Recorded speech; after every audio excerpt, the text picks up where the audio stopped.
morning show. Good to you this morning. And from our thumbnail, you can see Xabi Alonso to Chelsea. Yeah, according to Fabrizio Romano, sorry, not Fabrizio, David Ornstein, because he put out a post yesterday. Yeah, I'm going to read out the details of that post so we can actually see. Yeah, David Ornstein put up a post yesterday. He says Chelsea exploring deal to appoint Xabi Alonso as next head coach. 44-year-old former Real Madrid boss understood to be open to possibility, although nothing decided yet. As process continues, Andoni Iraola also strong contender ahead of departing AFC Bournemouth. So it's getting interesting for Chelsea Football Club. It's getting very interesting for them. Xabi Alonso on the shortlist to become the next Chelsea manager. So let's see what happens if he's going to get the job or Andoni Iraola. But I think it's between Alonso and Iraola. Who would they go for? I think Chelsea will go for Xabi Alonso. Yeah, I think they are going to go for Xabi Alonso. But let's see who they are going to sign. I'm going to put up a poll on the screen right now to ask the Chelsea fans or everyone in the chat. Xabi Alonso or Iraola, who will be the best fit for Chelsea? Yeah, you give me your answers in the chat and also to take part in the vote. KG Sukuna says, I've liked, hello bro, La Liga champions. Yeah, congratulations to Barcelona. I did a live stream yesterday congratulating Barca on their La Liga triumph. 29th La Liga title for Barcelona, so it's a massive one. Huge congratulations to Barca. Oliver says hi. Oliver, welcome back as well. KG Sukuna says, Xabi needs more time and he can't make a quick impact. Every manager needs time. So I think anywhere he goes to, he has to be given the time to do the job. Yeah, he has to be given the time to do the job. And yesterday, guys, we had Tottenham against Leeds United. That game, towards the end, it was a crazy game. It was really a crazy game. But yeah, Spurs were unable to go with the win. Matista, who scored the goal, caused a penalty as well. So the game ended up to be a draw. But Spurs are currently two points ahead of West Ham. So West Ham are in a very terrible situation. Yeah, I think it would have been worse if Spurs had won that game. It would have been worse, honestly. But let's see what the next game is going to be. I think the next game is going to be crucial for both teams. Alright, guys, let me put up the poll. Who will be Chelsea next manager? Let's put up the poll. Who will be Chelsea next manager? Alonso or Iraola? Let's see who gets the vote. Alonso or Iraola? I think a couple of Liverpool fans will not be happy with this. Honestly, I think lots of Chelsea fans won't be happy with this because, sorry, Liverpool fans, because Liverpool fans were shouting Arne Slot out. I saw something online last night. I don't know how true it is or if it's fake. Over 460k Liverpool fans have signed a petition online to sack Arne Slot. So I don't know how true that is. I really don't know how true that is, but I've not seen it from any I've not seen any reliable source take that up. So I don't want to carry on a news that I'm not sure is actually legit. But maybe when it goes round, we can actually, if We can see for sure if that is the case for Liverpool. But I know lots of Liverpool fans don't want Arne Slot anymore at their club. So you can't blame them because you really cannot blame them. Yeah, because their position right now is not. Last season they were the league champions last year, but yeah, this season has been terrible for all Liverpool fans. Very, very terrible. Xabi needs more time and he can't make a quick impact. Hansi Flick made a quick impact. Carrick made a quick impact. Yes, these managers you just mentioned made a quick impact at their respective clubs. Yeah, Hansi Flick has won. He has won two La Liga titles. Last season was his first season, right? Yeah, last season he won the Super Copa del Rey and La Liga. That's 3 trophies in his first season. Coming to his second season, he has the Super Cup and also La Liga. That's a huge success for him. So it's not every manager that comes in, boom, immediately starts winning trophies and doing well. Sometimes the coaches need time to be able to build their team. Yeah, you can't get success overnight. It's a gradual process. So you have to take it one step at a time. One step at a time. So guys, let us know on the screen who you think is going to be the next manager of Chelsea. Xabi Alonso or Andoni Iraola. According to the update we got from David Ornstein, Chelsea are exploring the option to get Xabi Alonso to the club. So let's see who gets it. If it's Xabi Alonso or Andoni Iraola. Yeah, Iraola has the experience in the Premier League and he's done fantastic with Bournemouth. Yeah, and Bournemouth are very much likely to go to. I think they are going to go to Europe, but the point is, will they go to Europa League or Champions League? If Aston Villa wins it, if Aston Villa wins the Europa League, then any team that finishes 6th is going to go to the Champions League. So let's see what happens. William Revel says, "Let's go Liverpool, Liverpool."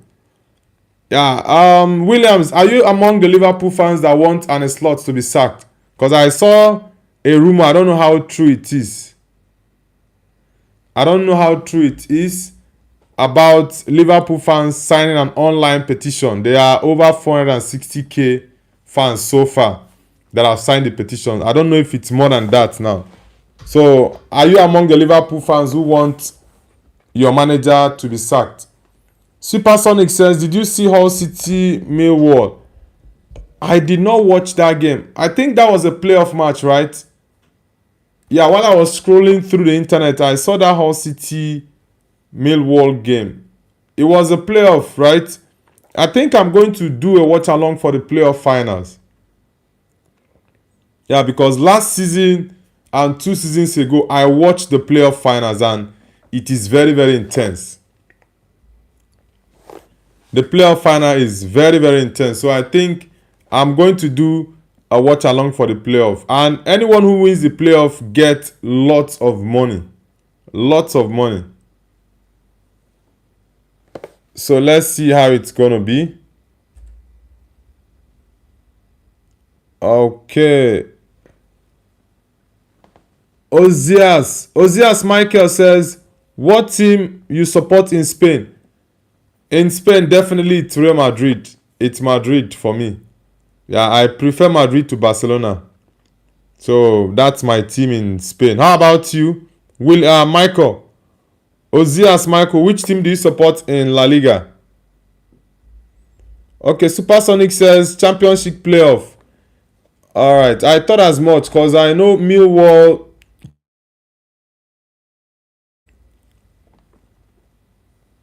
Millwall qualified for the playoff. What was the scoreline? Supersonic. Like I said, I'm going to do a watch along for the playoffs final. Final, so I think I'm going to watch this one. Yeah, last time Sunderland. Yeah, Sunderland won against, was it no, not Southampton. I think Sunderland were the team that won the last playoffs. Yeah, I think they were the team that won it last. So let me see. I think it's going to be interesting, honestly. It's going to be really interesting. And for those who are just joining us, kindly let us know where you're connecting from, guys. Let us know in the chat where you are connecting from. And also the football team you support. William says, I'm 32 years old. Let's go Liverpool. Let's go Barca. Okay, you support Liverpool and Barcelona. Alright. Let's see. Varun Chakaravati says, how are you, bro? I'm doing amazing. How are you doing as well? I'm doing good. How many people watched the Tottenham game yesterday? It was a very, very controversial one. Very controversial game between Tottenham versus Leeds United. I think Tottenham had a penalty that they were denied of, honestly. That foul on Maddison in extra time, 100% that was a penalty. And I'm really surprised that the referee, even VAR reviewed it and said it was not a pen. This is what I complain about when it comes to the inconsistencies in the Premier League. It's just so annoying. Honestly, it's just so annoying because I really cannot understand why the referee will not give that as a penalty to Tottenham. It was a clear foul on James Maddison. I think that was Mecha. It was a clear foul. He went for the tackle. He didn't touch the ball. It was Maddison's leg and Maddison was on the ground. The referee did his hand, no penalty. VAR had to tell the referee to wait. VAR reviewed it and told the referee to carry on with the play. And these decisions they make cost teams points, make teams to get relegated. But it's just crazy how the officials in the Premier League, not only the Premier League, in Europe entirely. I just hope to see something better in the World Cup, honestly. KG Sukuna says Postecoglou also won a European trophy on his second season. Why did he leave? The board sacked him. They felt like Tottenham were going down. And yeah, I think if they had left Postecoglou, Tottenham wouldn't have been in this situation, honestly. They wouldn't have been in this situation. Ozias Michael says, I'm so happy to hear that, bro, because I'm Real Madrid fan, even if this year is hard. Yeah, Madrid has had a very, very difficult year. Very difficult year, but I think with the right manager next season, Madrid is going to be better. I think Jose Mourinho or Jurgen Klopp, either of these managers are going to get the job done for Madrid. Because Madrid is my second team, so I'm not happy with the things going on there. Innocent Ohia says Port Harcourt, Arsenal. Okay, Innocent, nice to have you. I've had you on the channel before, so welcome back to the channel, Innocent Ohia. Okay, you're an Arsenal man. Alright.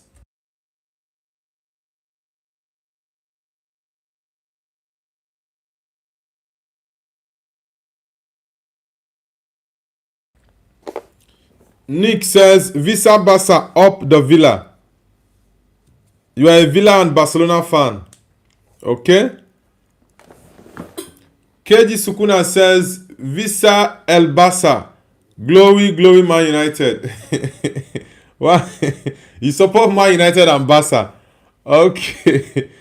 That's usually the opposite. That's usually the opposite side. will never come to Madrid.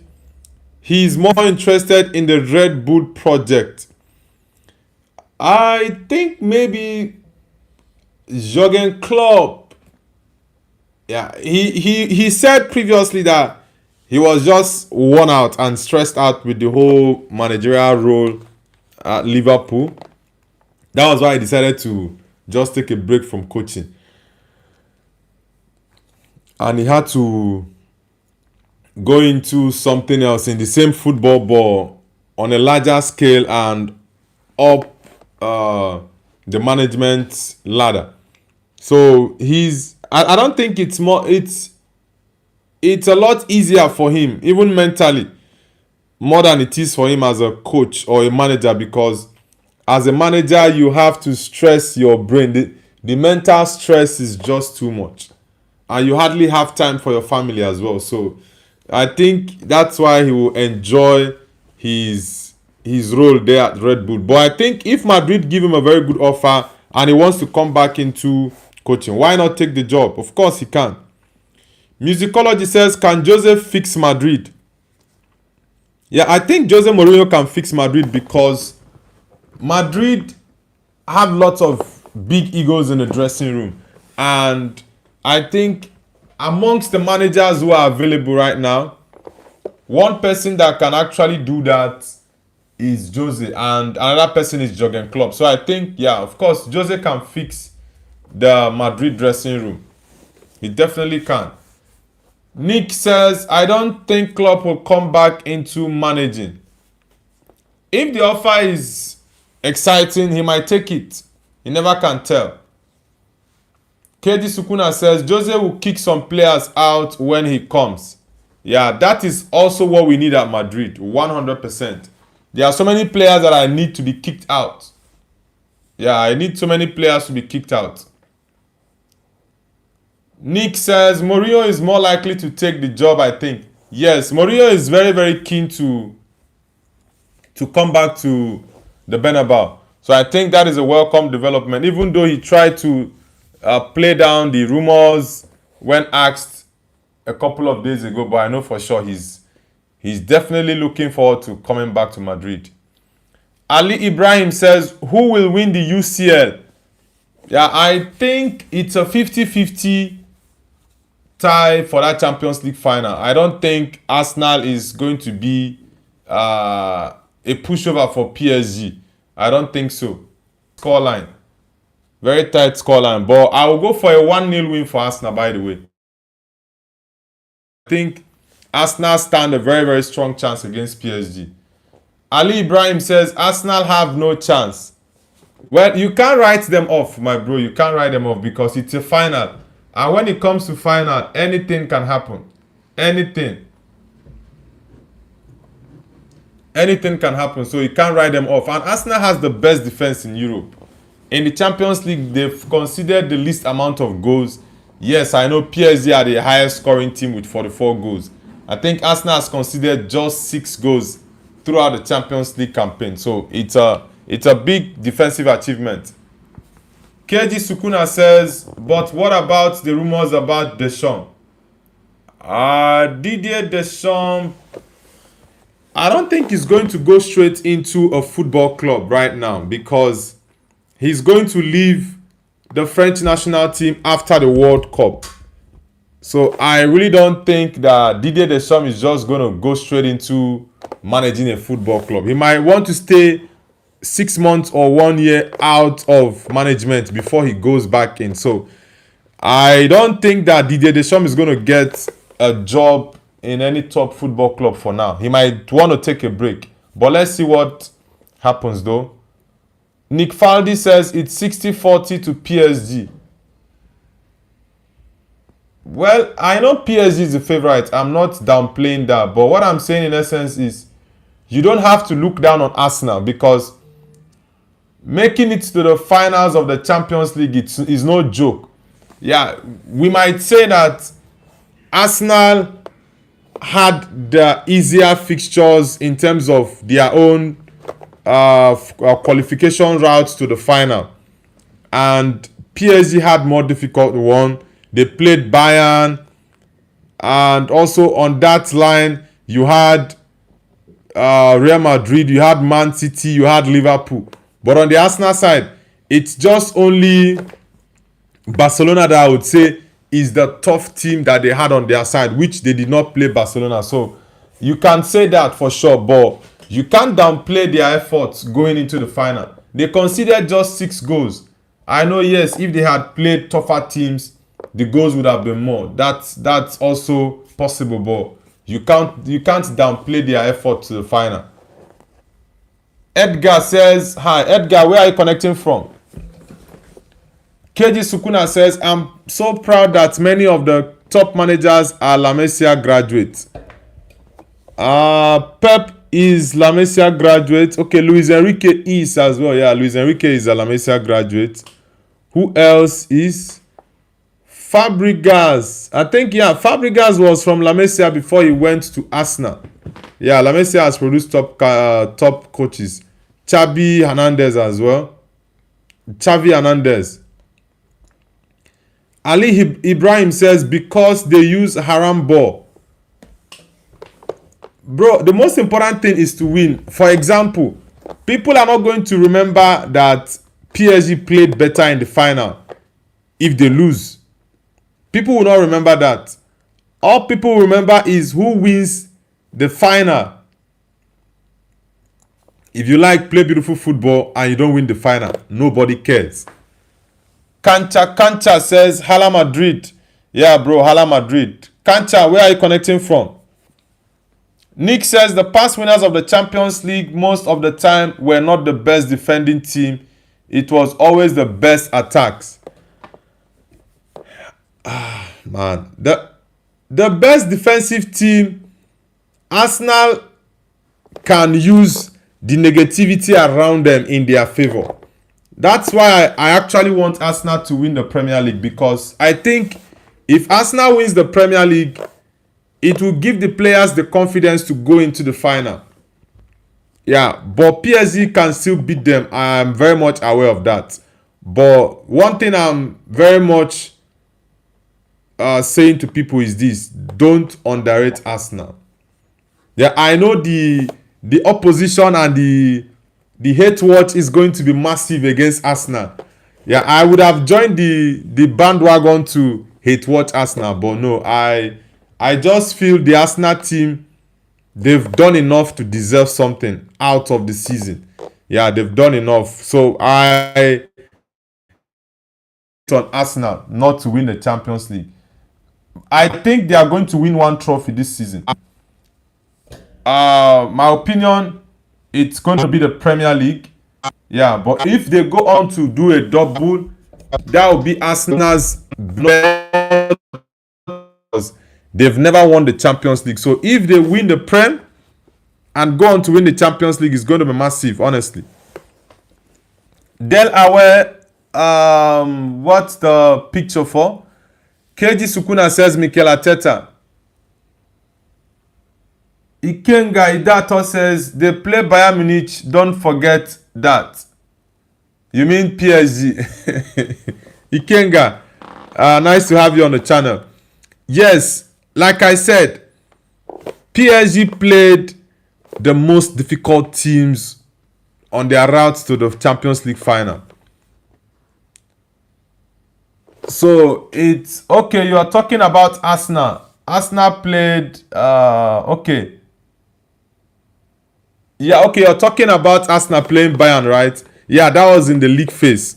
Now, I was talking about the, what's it called? The knockout stages, because the league phase was just everywhere. But it was a knockout phase that we were referring to.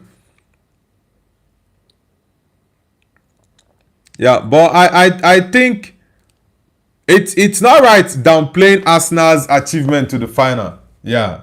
So if, for example, like Ikenga said in the chat, Arsenal played against Bayern, which they won. I think it was a 3-1 win, right?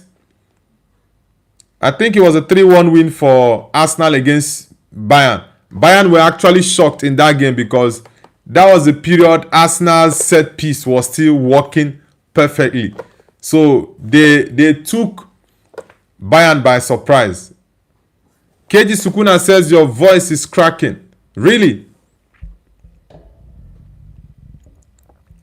Guys, let me know in the chat if my voice is cracking, because KG Sukuna said my voice is cracking. So I need to be sure you guys can hear me clearly.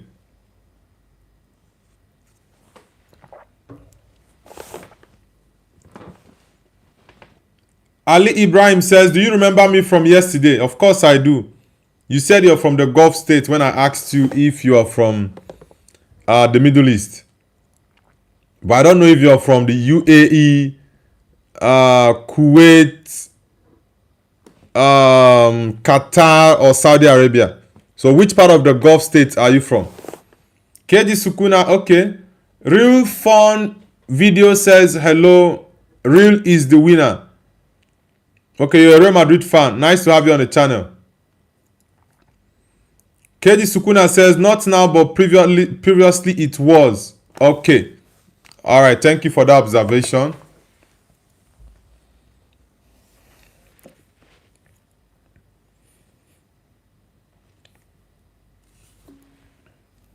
Ali Ibrahim says, it's Kuwait. Okay, Kuwait. Yeah, I know Kuwait. I think you guys have one of the strongest currencies in the world. I've forgotten what your currency is called, but I know Kuwaiti currency is very, very strong and solid. Stanley Odia says, no, you are not cracking. I can hear you well. Alright, thank you very much, Stanley Odia. Odia Hambo. Stanley, which part of Nigeria are you from? KG Sukuna says, bro, close the poll. It's Alonso. Yeah, I think I tried doing that earlier, but I don't know what's wrong with my VPN network. So I just have to leave it that way. Ali Ibrahim says, yes, we do. It's what's the full meaning of the KWD? Kuwaiti, what is that? Stanley says, I'm in Kenya. Okay, Stanley, you're Nigerian, right? But you live in Kenya.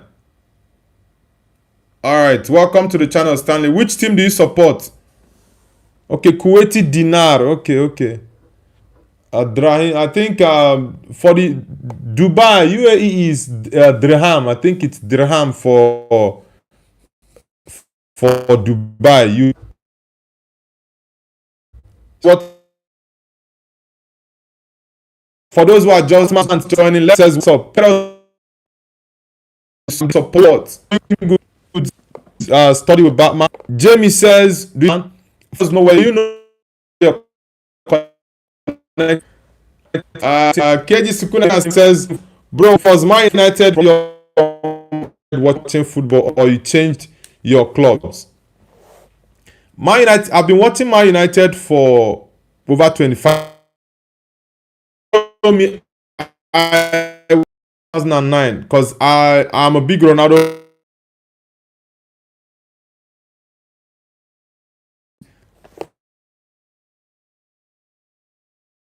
But I was still a Man United fan. Man United was the constant, has always been the cause. I one place to another. Travis for Life says, hey brother Noble, are you watching all the EPL games live? Not all the EPL games. 2 games I select. Games I like to watch. For example, the game yesterday between Tottenham versus Leeds United, I did a live watch along for it because I knew it was going to be tough. There was a lot at stake. Yeah, there was a lot at stake. So I had to do a watch along for that game. Yeah, I had to do a watch along. Even though Spurs were robbed towards the end of the game. I don't know why referees always make mistakes.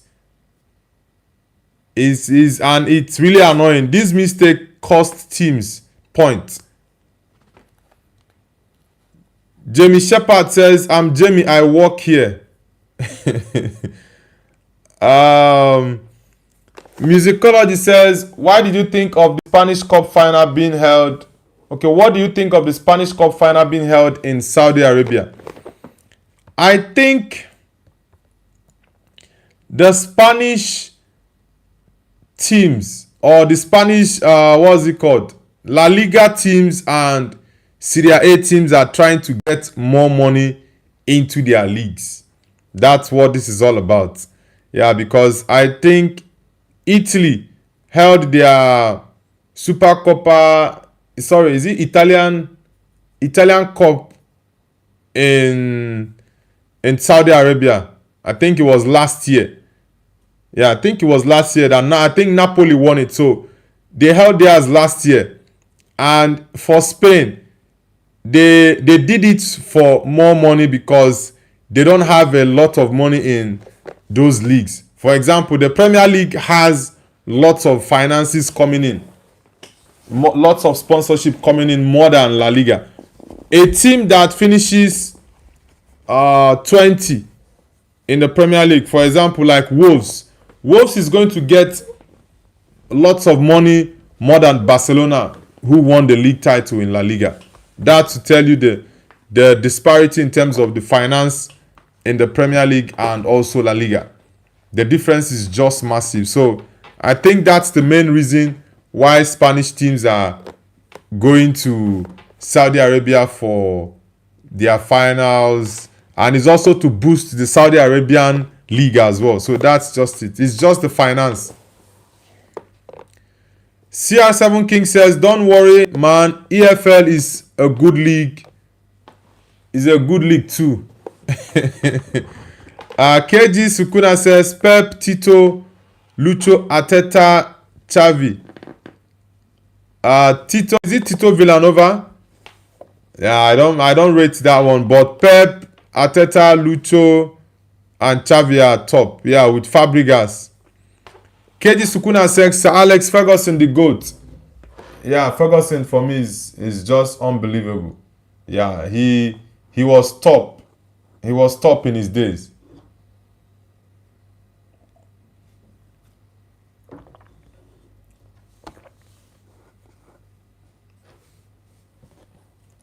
Yeah, I'm going to go through.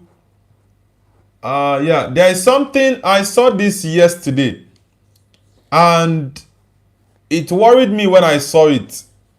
I was really, really worried when I saw it, and that was about Kylian Mbappe. Right? But sometimes there are some attitudes that I do not condone or permit. Now, there was an excerpt from. Now, it's by Mario Kote Ghana. I'm going to read it out. It says, during Saturday's training session, there was a point when Kylian Mbappe was placed with the theoretical substitute for the match at the Camp Nou.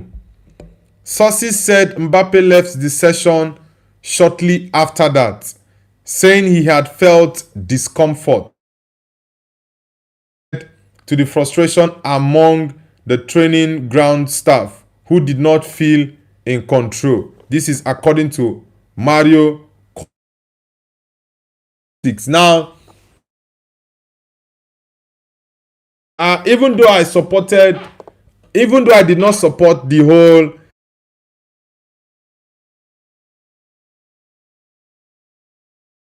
very wrong for players to fake injuries so as not to play games. Maybe they feel certain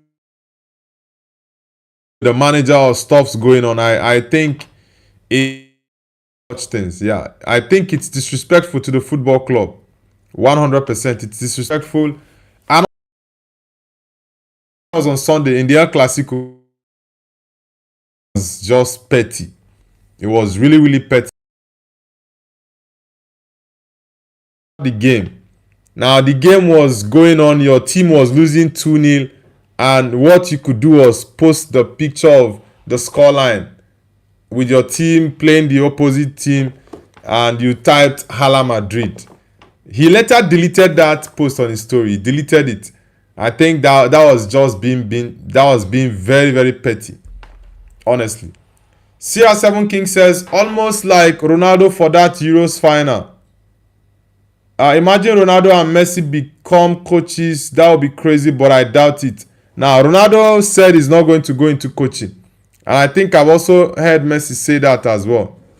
So, for those two, they are just going to enjoy themselves. Probably get into investing in clubs, which they've already started to do. Yeah, but when it comes to coaching, Ronaldo and Messi are not going into coaching for one bit. They are not going to go into coaching. Musicology says, do you think my team Tottenham will get relegated? Nah, Spurs will not get relegated, even though that game yesterday. Yeah, that game yesterday, I think Tottenham was robbed. 100%. That was supposed to be a penalty on James Maddison. But I don't know why the referee did not give it. Honestly, I don't know why. And the VAR officials looked at that incident and they felt it wasn't enough to tell the referee to go check the monitor, which for me, I don't need to check the monitor for 5 minutes before I see an incident that worth review or maybe take a decision on a particular incident. Honestly, it's just crazy. KG Sukuna says, bro, who is David Ornstein? Why do people trust him more than Fabrizio?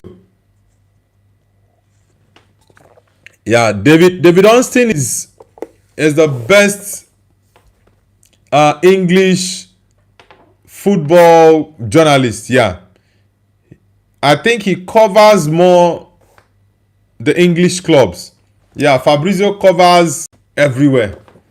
Yeah, I know sometimes David Ornstein gets information or breaking news about players who are outside of England, but it's mainly linked to English clubs. So when it has to do with getting football news that is linked to English clubs, David Ornstein is top. But I think Fabrizio and David Ornstein are the two top. It's just like Ronaldo and Messi when it comes to transfers. But I think like an all-rounder. Yeah, Fabrizio covers everything. But David Ornstein just focuses on English teams. Toxic Edit says, Mbappe always finds a way to get injury before El Clasico. I think he played the first El Clasico earlier on in the season. KG Sukuna says, Mbappe is faking injuries to meet Esther Esposito. Honestly, that part I don't like. The whole faking injuries, it doesn't make sense. It makes no sense for me, honestly. Yeah, I think he needs to do better, else he's going to be kicked out of the club, and the club will be justified doing so. 100%, the club will be justified to do so. PS says, Liverpool are the best. You guys are terrible this season, bro. You guys are not doing well this season. KG Sukuna says, bro, I went to receive a parcel. What did you say? Now, I was talking about Kylian Mbappe, that he's definitely going to get it hard with the Madrid fans. With stuff like this coming out, Madrid fans will be angry even more with the whole Kylian Mbappe saga, honestly. I love Kylian Mbappe. He's a fantastic player, but there are certain behaviors I do not condone, honestly. And this is one of them. Faking injuries, not wanting to play for the club. You are too small. No matter how big you think you are too small. I just can't support a player against a coach. No matter how, against a club. No matter how I love that player, I can't. I really cannot. After Gaming says, hi guys. Madrid hater here. How is everyone doing? After Gaming. I know you are a Madrid hater. This guy. He said he's a Madrid hater. KG Sukuna says, bro, are you a school teacher? Nah, I'm not a school teacher. Do I look like one? Do I look like a school teacher? Sukuna. Do I look like a school teacher? Yeah, school teachers are amazing. It's not easy teaching students. It's very, very difficult. Very difficult. For people who have not done it, they probably will not understand how difficult it is to teach. Yeah, it's pretty difficult. I would say that honestly. Last gosh, Poradesi says Mbappe needs Deschamps. He gives Mbappe freedom, and I think he need more support from Madrid. I think sometimes everything doesn't have to be all about you, right? Yeah, that's just the honest truth. Everything does not have to be all about you always. Yeah, Mbappe is no longer a kid. He's experienced. He's around 26 or 27. He should be 26 or 27 years. So he's already matured into an adult. He's at the peak of his career. So there are some things you should outgrow. Yeah, as a teenager, I can understand that youthful exuberance, right? But come on. You're already an adult, 26, 27. The younger ones should be looking up to you. You should be a role model to them. So there are certain things I personally don't condone, even though I'm a big fan of Kylian Mbappe. But there are certain things I do not condone. After Gaming says, I am having good day. We want 100 points. Do you think Barca can get 100 points? After Gaming. Andrew Clarence says, Mbappe not faking an injury. Can you imagine all the doctors and scans they have? He couldn't get away with it. Well, I don't really know how things are done in, for example, like the behind the scenes of football clubs. I don't really know how it's done. Maybe a player who, I know, yes, he was nursing an injury, which was what made the club allowed him to go a couple of days off, which brought up this whole petition with his is it Esther S her name, the Spanish actress, for that. And I think before the club gave him the permission for that, they must have done the basic. The medical team must have done that. I know that for sure. But for him to come back and join the team, for must have felt okay, and the team has already confirmed, okay, he's good to go in terms of training, because they wouldn't want to escalate the situation in terms of his injury. So, but for him to be training, the news coming out that he said he felt something when he was actually taken to the substitute team. And that substitute team is the team that is going to be on the bench in the El Clasico. So I think that doesn't look good.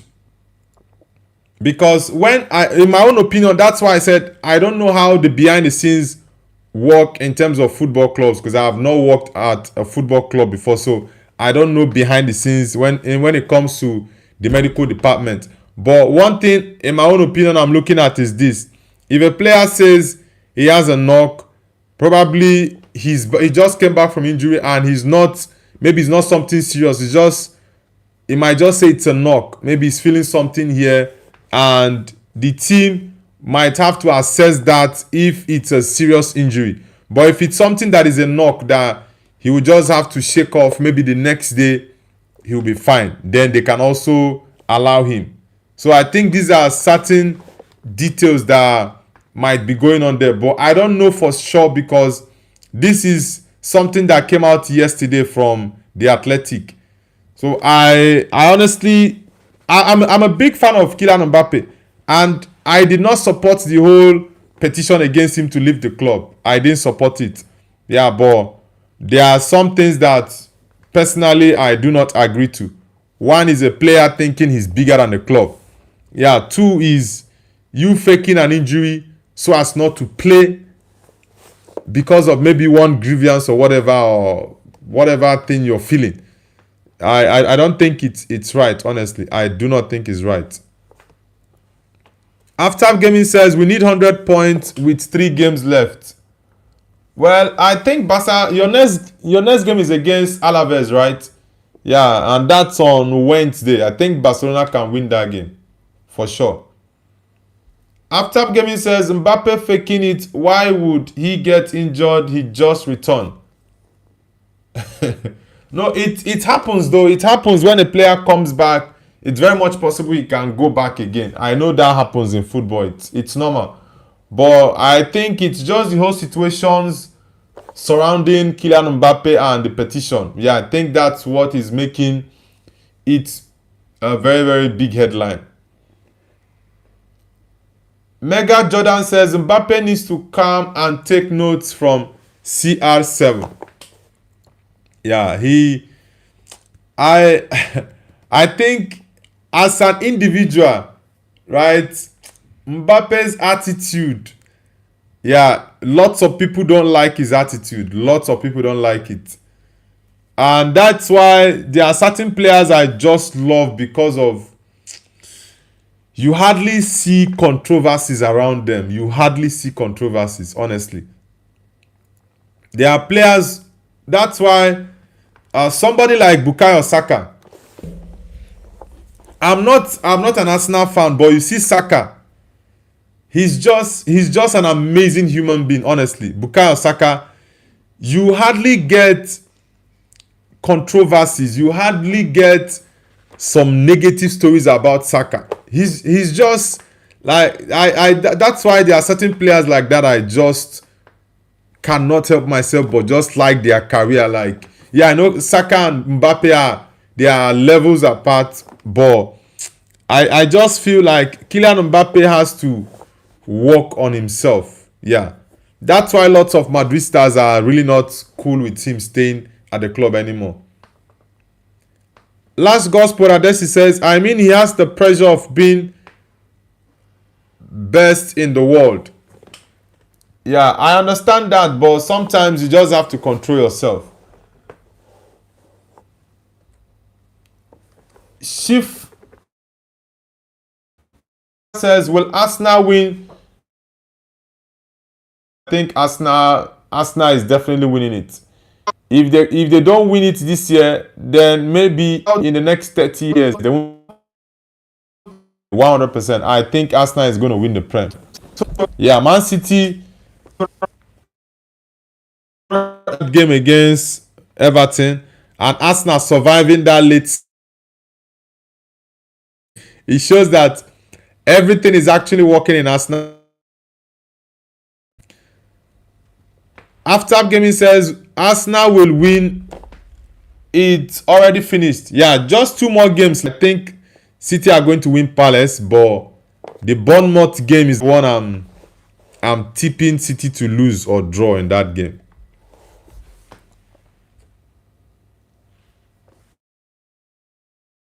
Madrid is shambles. The whole team's a UFC.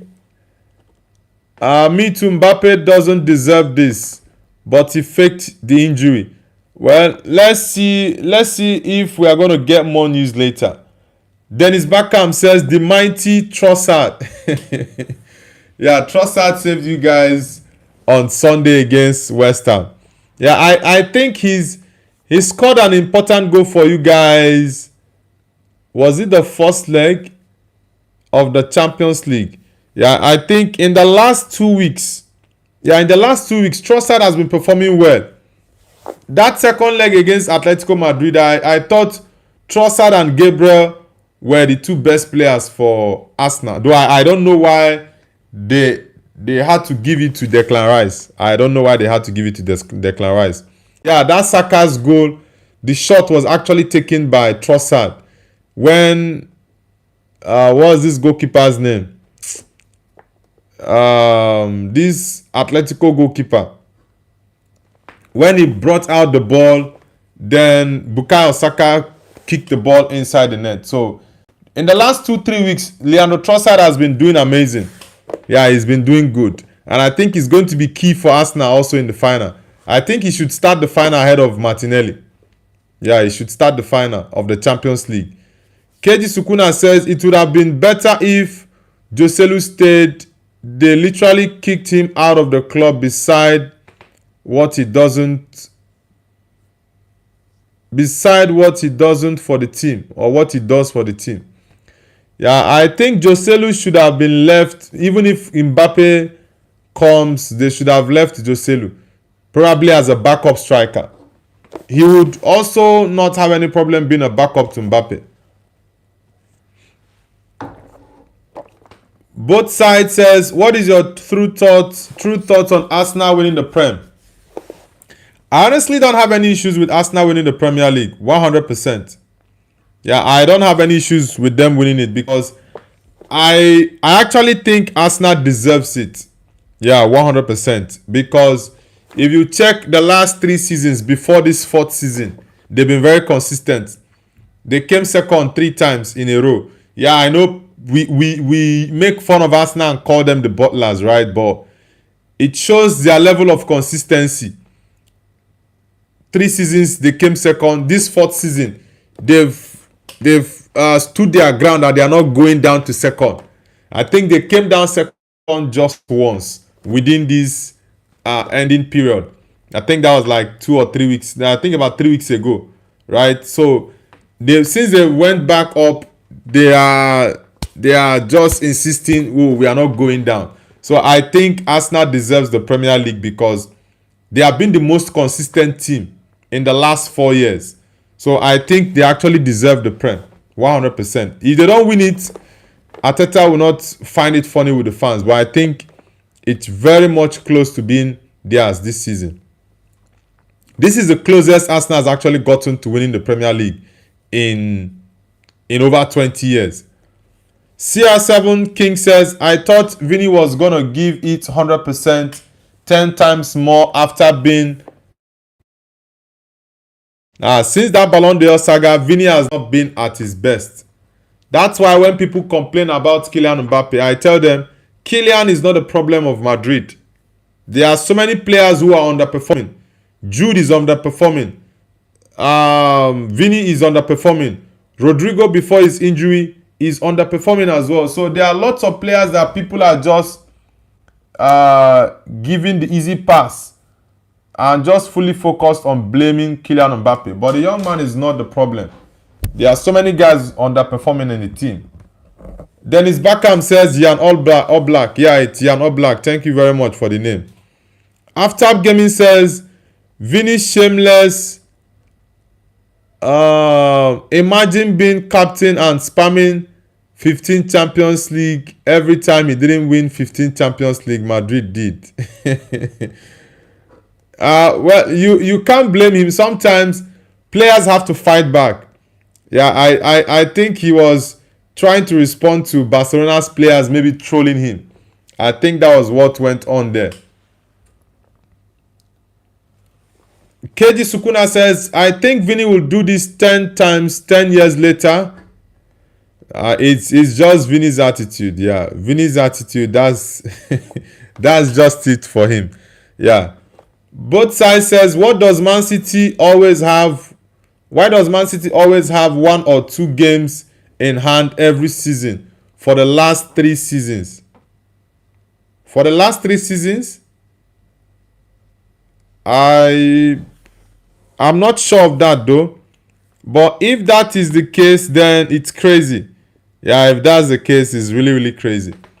I don't know why that is, but I think it's, yeah, for example, okay, I think it's mainly because they've been in the FA Cup finals for, I think, 4 times in a row. Yeah, I think that is one reason.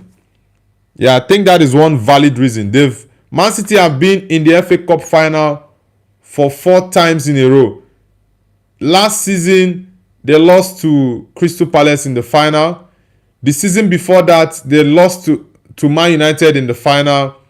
3 seasons ago, they won Man United in the FA Cup final. So this is their 4th FA Cup final. So 4 times in a row, Man City have qualified for the FA Cup final. So I think that is one main reason why most of their fixtures are pushed up, because if you check their, what's it called, I think the semi-final they played, it was actually pushed. The fixture they were supposed to play in the Premier League was pushed up. So I think, yeah, that is one reason. But I didn't look at it that way though. But yeah, my mind going to the FA Cup finals, yeah, of course. That is the main reason why they are having lots of these games in hand these past 3 years. KG Sukuna says Jude Bellingham is just a one season wonder.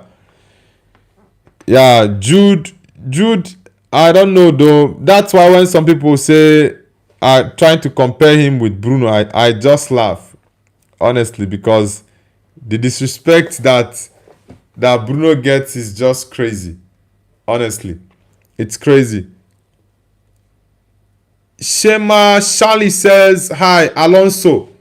Yeah, the news coming out yesterday from David Ornstein is saying that Xabi Alonso is being considered by Chelsea to be their next manager. I think Xabi Alonso is going to do well at Chelsea, honestly. Yeah, I think he's going to do well at Chelsea because he's a top coach. Yeah, I understand what happened at Madrid. It didn't go well, and lots of Chelsea fans will not be happy with everything. But yeah, of course, Xabi Alonso is a top manager. Yeah, he's a top manager. So I think it's a good move from Chelsea. But we also have Andoni Iraola. Iraola is another option for Chelsea, who I also think is a top coach. So let's see what happens. Yeah, I think Iraola will do well because he's got that Premier League experience. I think that's one thing that might edge him ahead of Xabi Alonso. But Alonso will be a good signing for Chelsea. 100%. KG Sukuna says, Abeloa doesn't care at all. All he just wanted to possible. Abeloa for me is not fit for the Madrid job. He's way below the level of being a Madrid coach. Stay at the job as long as he doesn't have. I will say don't rate Alvaro Abeloa one bit. I don't rate him. Yeah, no, I don't dare rate him one bit. The tactical. After game, he says, you guys can't agree that Bruno is the best. Yeah, people who just talk, this is shit. What are you smoking after? KG says at 2760, see, that's why Arsenal fans get the hate because of some dumb blinded fans like you. 2760 says Bruno winning player of the season is ridiculous. Should have been Declan Rice. Why should it have been Declan Rice? Yeah, I did a live stream. I think it was it on Saturday? I think it was on Saturday morning. I did a live stream. Yeah, it was on Saturday, yes. I did a live stream after Bruno was confirmed to be the winner of the Football Writers Award. Yeah, and I think on the 19th, he's going to be giving the award.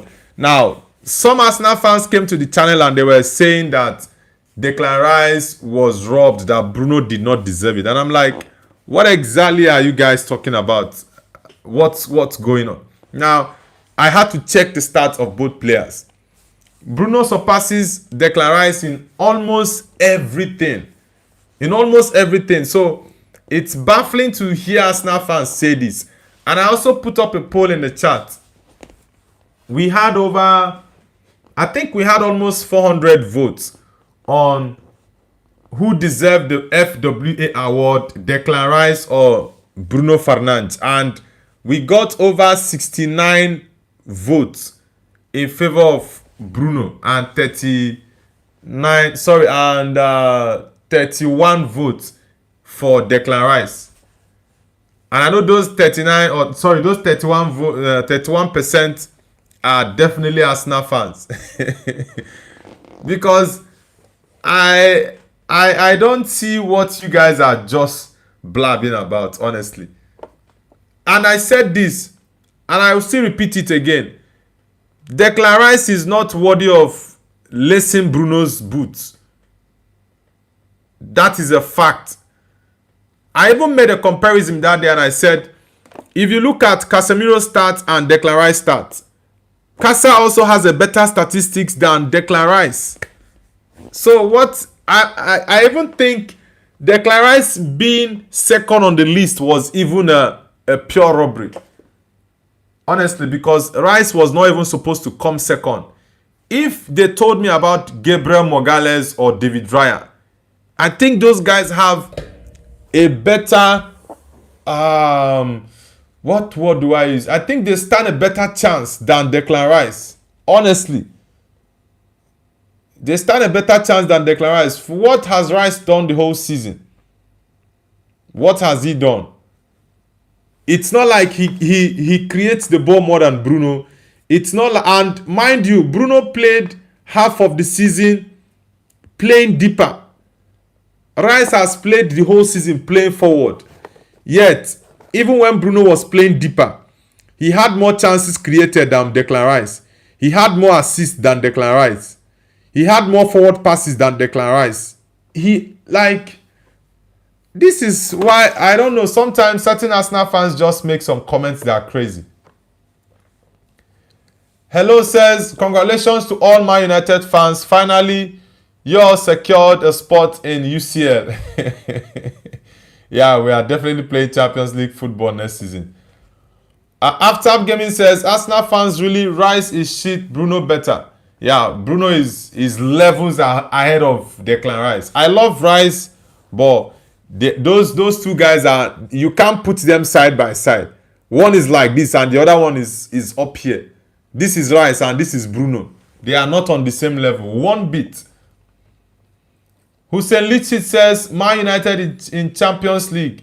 Yeah, Hussein Lichit, welcome back. It's been a long time. Yeah, it's been a long time. KD Sukuna says, Bruno literally carried the broken Man United. 2760 says, Bruno had one game a week with zero pressure. Rice was playing consistently in 4 competitions. We're about to win a double. Now, the Declan Rice you're talking about, right? Last season, I think he played similar number of games with Bruno Fernandes.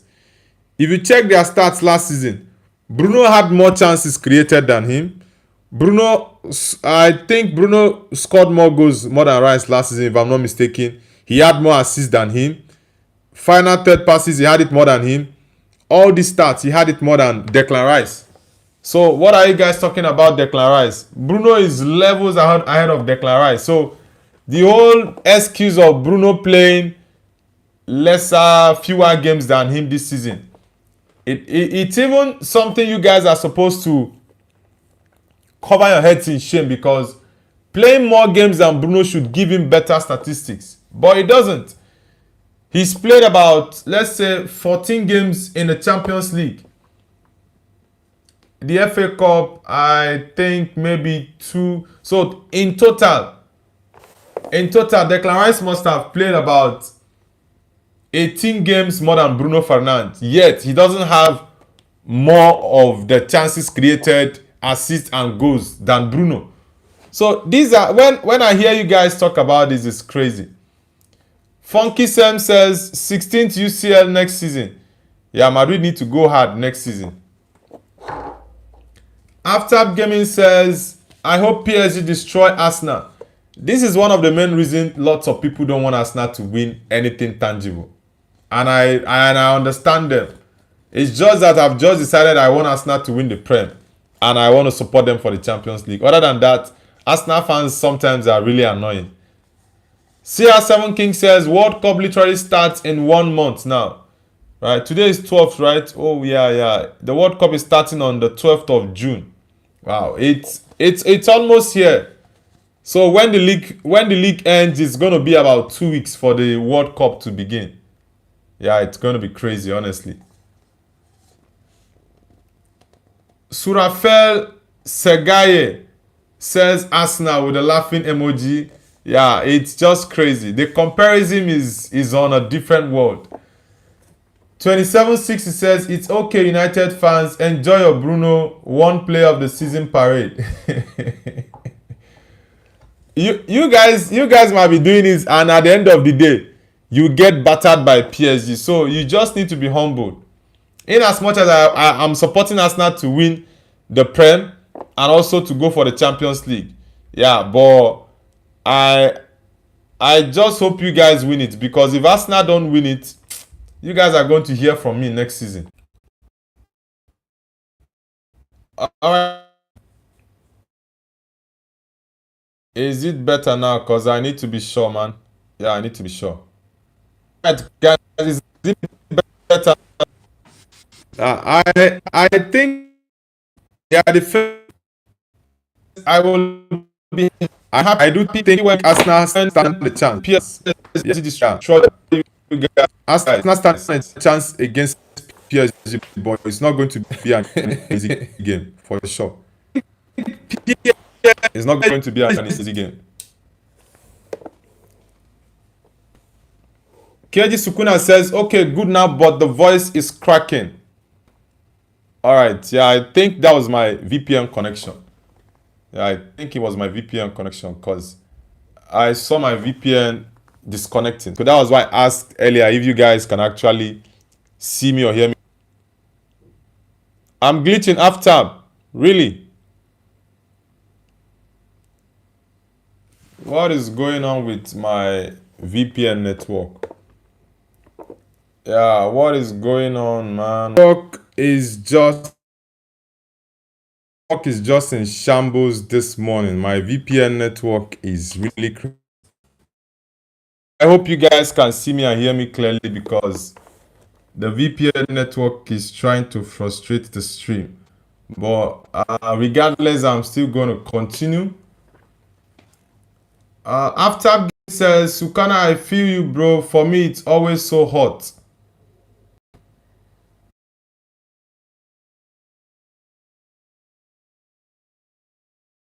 Out of the Brazil preliminary squad for the 2026 World Cup due to injury. Esteval suffered a setback after injury and he won't be dedicated. Kahemota get global report. Man, it's not looking good for the youngster. Yeah, it's really not looking good for Esteval. He's been left out of the Brazil preliminary squad for the World Cup. And I do hope he gets well on time. I think Neymar might make it to the World Cup.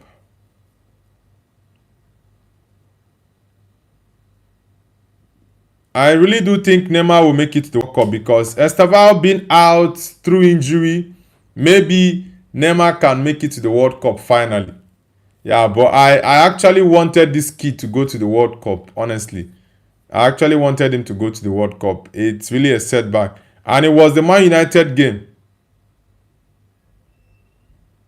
Yeah, it was actually in the Man United game. Funky Sam says, Neymar can be on the bench.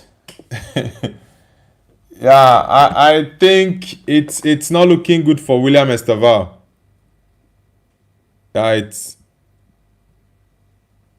it's really a sad one for the kid. Seek His Wisdom says, Arsenal 2025-2026. Yeah, well, the thing is, Arsenal are enjoying it right now, so they should just carry on with the ride. KG Sukuna says, yo, Noble, it's De Jong's birthday. Yeah, Frankie De Jong. Yeah, I like Frankie De Jong is a very good midfielder. Happy birthday to him. Yeah, says, you ever get tired talking about football? Nah, I don't get tired talking about football, honestly. I just love talking about football. What is my other business? I run a logistics company. Yes, and I also do sourcing. So those are the two main businesses that I do here in China, and I I own it. So I actually have the flexibility in terms of my time. Once I finish my live stream now, then I have to go out for my business. When I come back at night, if there are football games, I do watch along. So it's very stressful for me, because when I come back home, probably maybe time I can just rest and maybe check the internet or watch movies. These days, I even find it very difficult watching movies, because most times that I have to rest is just maybe go out with my wife, or maybe just rest at home and sleep. Yeah, but I have the flexibility of, my time, because if I was working in a company, yeah, I probably would not have the time do to combine it for this long. Yeah, but I always have loved being my own boss, because that time for me is very important. Funky Sam says, Noble, today there is a league decider match, Al Nassr vs Al Hilal. I'm not sure I'm going to do that watch along, honestly. I'm not sure. Yeah, I'm not sure if I'll do the watch along, because there are games to be played tomorrow. Man City is playing Crystal Palace and Barcelona is playing Alaves, Deportivo Alaves. So I'm not sure if I'm going to do watch along for the Al Hilal Al Nassr game, even though it's a title decider. Maybe if I have a change of mind, I will do the watch along, but for now I'm not sure yet. KG Sukuna says, why would someone get tired in the work which he loves to? Now I just, one thing, I think if it's not something you enjoy doing, if it's not something you really love to do, you really cannot do it for 2 months straight. You cannot. And for me, I started doing football content just a few months ago. It was in September. I started in September, and from then till now, it's been about 8 months, almost 9 months actually. Yeah, it's been about 8 months. So for that long period, I do it almost every day. I think I've missed just maybe 3 to 5 days within this month. So if it's something you don't love doing, you don't have fun doing it, for sure. Harry Benning says, show FC. Benning, welcome back to the channel. I think you joined yesterday, right? Harry Benning. KG Sukuna says, Noble bro, what's your title? What do you mean my title? Is it what exactly do you mean by the title, so I'll know how to answer you?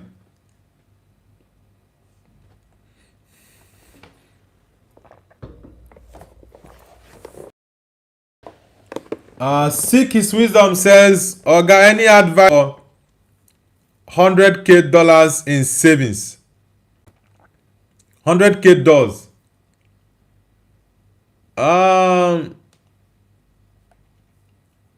Maybe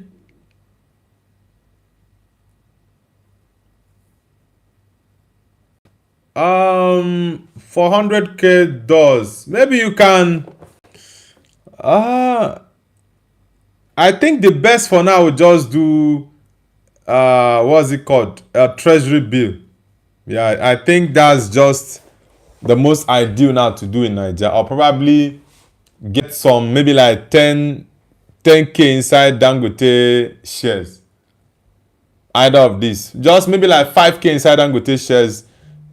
Maybe like 60. Yeah, like 60 in the treasury bill. I think that would do. KG Sukuna says, who is the oldest fan you remember of yours who still watches you since you started? The oldest subscriber on my channel, honestly, I really can't remember, but I think it's been like more than 1 month I saw him. Yeah, he's a pilot.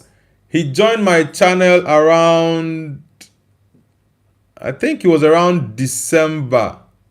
Either November or December. No, it was in November, yeah. He joined my channel in November. Yeah, but it's been like a month plus I've not seen him on the channel. Then you also have, yeah, I also have Anthony the Goat is also an old member in the chat. He's been here, I think, when I had over, I think, about 300 and something subscribers. Seek His Wisdom says, that's exactly what I'll do. Treasure bills in USA. All right, bro. It's one thing. I think most people don't have the knowledge about it, so it's really good. Yeah, Keji Sukuna. I think those information you're asking me are personal stuff, so sorry I can't share that. Seek His Wisdom. Are you in the US? Yeah, says, yeah, I get tired of football. It's just a game where people try to kick a ball into a giant rectangle. It doesn't actually matter.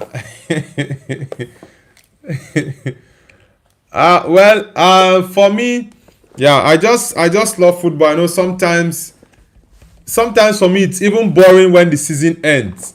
Yeah, when you don't have to watch, for example, Premier League games, because for me, the league I enjoy watching the most is the Premier League. Yeah, that's the league I enjoy watching the most. So it's it's the main one for me that anytime I don't watch Premier League games, I really don't enjoy the weekend. But I'm really happy. I'm really happy that at the end of this season, the World Cup is gonna start exactly 1 month from today, June the 12th. That's when the World Cup will start. Okay, you're in the US. All right. Okay, you're in the US. All right. It's a good thing. For some people who don't have, it's a very, very good option. Now it's Adiku. I don't, maybe because his name is actually joined together. Genesis Adikwebe. Why any difficult pronouncing this Igbo name?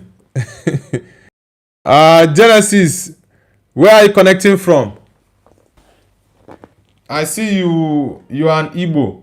You are an Igbo person. Is it Genesis Adikwebe?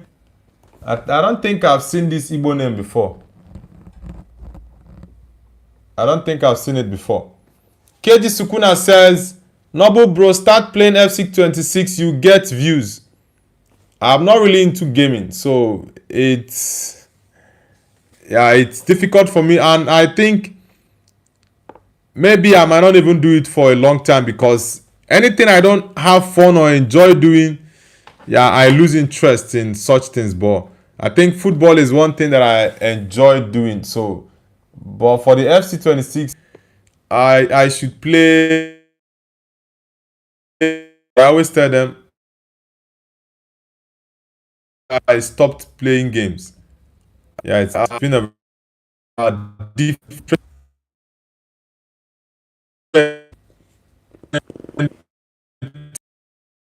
award as best French player abroad 2026, beating Kylian Mbappe and Ryan Cherki amongst others.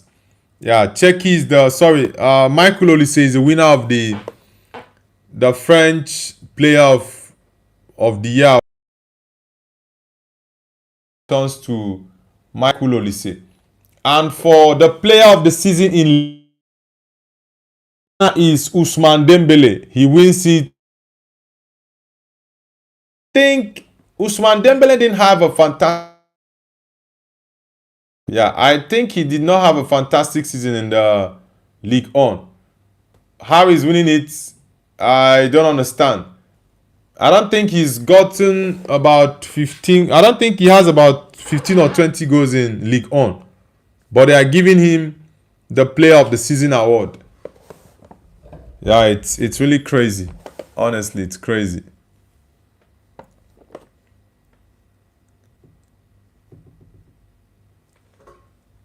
Let's see. Neymar, I think, yeah, I just got a news that Neymar is being projected to play in the World Cup. Neymar has been projected to play in the World Cup after being included in Brazil's preliminary squad.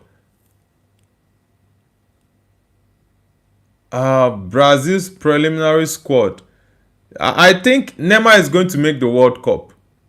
Yeah, he's definitely going to make the World Cup for sure.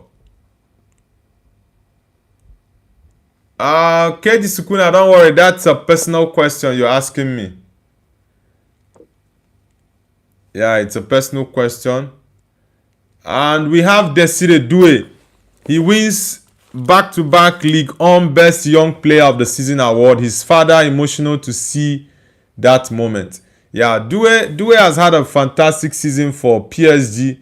Last season was also better than this season in my opinion.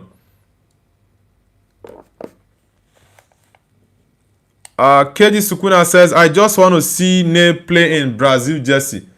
Yeah, I think Neymar deserves to go to the World Cup. Yeah, he might not be a starter for Brazil, but his experience and lots of those young players in the Brazil squad, they idolize and respect Neymar.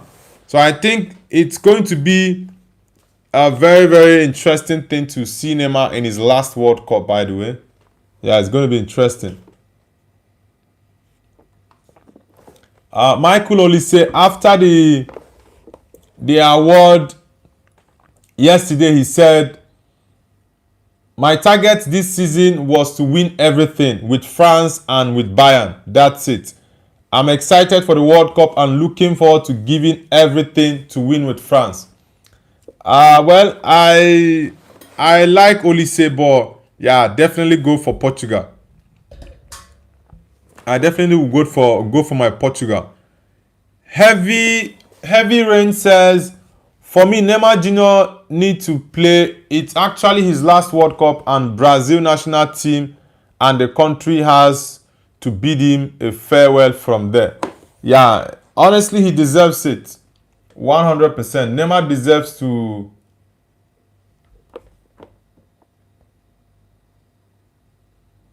Neymar deserves to go to the World Cup. 100%. He deserves it. So let's see if Carlo Ancelotti takes him to the World Cup or if he's going to be omitted. Yeah, but I think it's going to be his last dance in the Brazilian national team. It's going to be his last dance. Lamine Yamal says, do not forget that talk is cheap. Thank you. Thank God I'm not a Madrista. According to this Lamine Yamal boy the boy is a troll. He's trolling Madrid after the La Liga win on Sunday. When they won the La Liga title, he put up a shirt. After the La Liga win for Barcelona on Sunday night or Monday morning, he posted that talk is cheap. I think he was referring to Jude Bellingham when Bellingham made a post after the earlier on in the season. Yeah, he made a post that talk is cheap, Hala Madrid, and that was referring to what Lamine Yamal posted before that El Clasico. So it's crazy. Also, we have the news about the Chelsea former boss, Enzo Maresca. Enzo Maresca says that I am feeling ready for next chapter. That's the most important thing. Man City job. What matters apart from clubs is to be ready. There's still few weeks before the season ends, and then we'll see what happens. I think he's the best candidate for the Man City job, honestly. Enzo Maresca. He's very, very much likely to be the next manager of Chelsea. Sorry, of the next manager of Manchester City, because I think if Pep doesn't win the league this season, he's very much likely to leave. In all honesty, if he doesn't win the league this season, Yeah, I think Pep will bounce because last season he lost it. This season, if he loses it again, he might just bid farewell to Man City. Maybe it will be interesting to see Pep leave or not. Yeah, but I think Enzo Maresca is going to be the next City manager. And I think that was one of the reasons why he left Chelsea. Because the board felt that he was disrespectful to them, getting into talks with Man City on his possible switch to the Etihad. Yeah, and also the disagreement with the medical team in terms of minutes given to players who just got back from injury and all that. Yeah, but let's see what happens. Let's see. I think it's going to be an interesting summer. It's a World Cup year, and yes, we have lots of managers are moving. Andoni Iraola is moving. Oliver Glasner is also moving. Xabi Alonso is free. He's not got a job. Ruben Amorim is free. I think Erik ten Hag has a job. He's a sporting director now in his, I think it's Go Ahead Eagles. So let's see which managers get jobs in top clubs. KD Sukuna says, what about Amorim? Where is he? Amorim is without a job for now. We don't know which team will go for him in the summer, but I think he might get a job in the summer. We don't know where, but I think he will.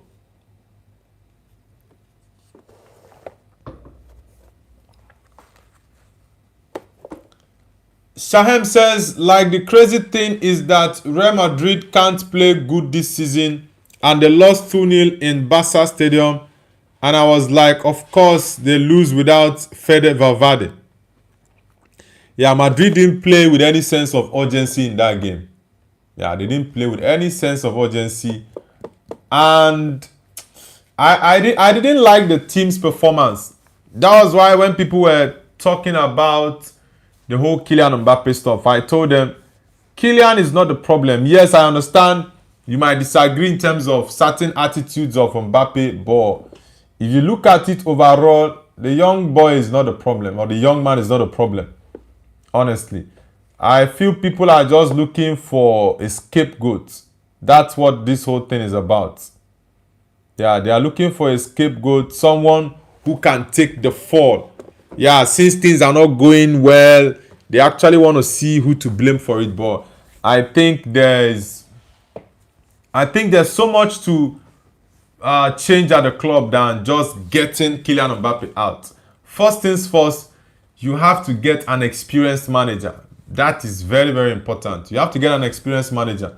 Someone who can control the egos in the dressing room.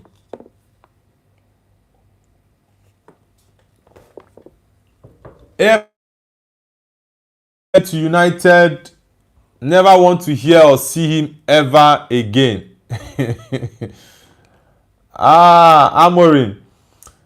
I actually was a big fan of Ruben Amorim, honestly, but I think he was just too stubborn and that cost him his job. Yes, I know the reason to sack Amorim wasn't really purely on results. Yeah, it wasn't. It was mainly because of the disagreement Amorim had with Jason Wilcox that made the club sack him. Because the results were not bad at that point. So I think it was just mainly the disagreement. KD Sukuna says, Amorim or Ten Hag? I think Ten Hag was more successful at Man United than Amorim. Yeah. Arsenal 8517 says, honestly, Alonso is a brilliant coach, but going to Chelsea is not a wise choice. Alonso. I think somebody that would be most fitting for Chelsea would be Andoni Iraola. Yes.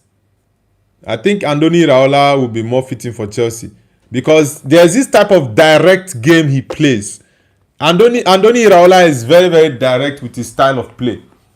For Alonso, which other? I think Alonso should just wait for the Liverpool job.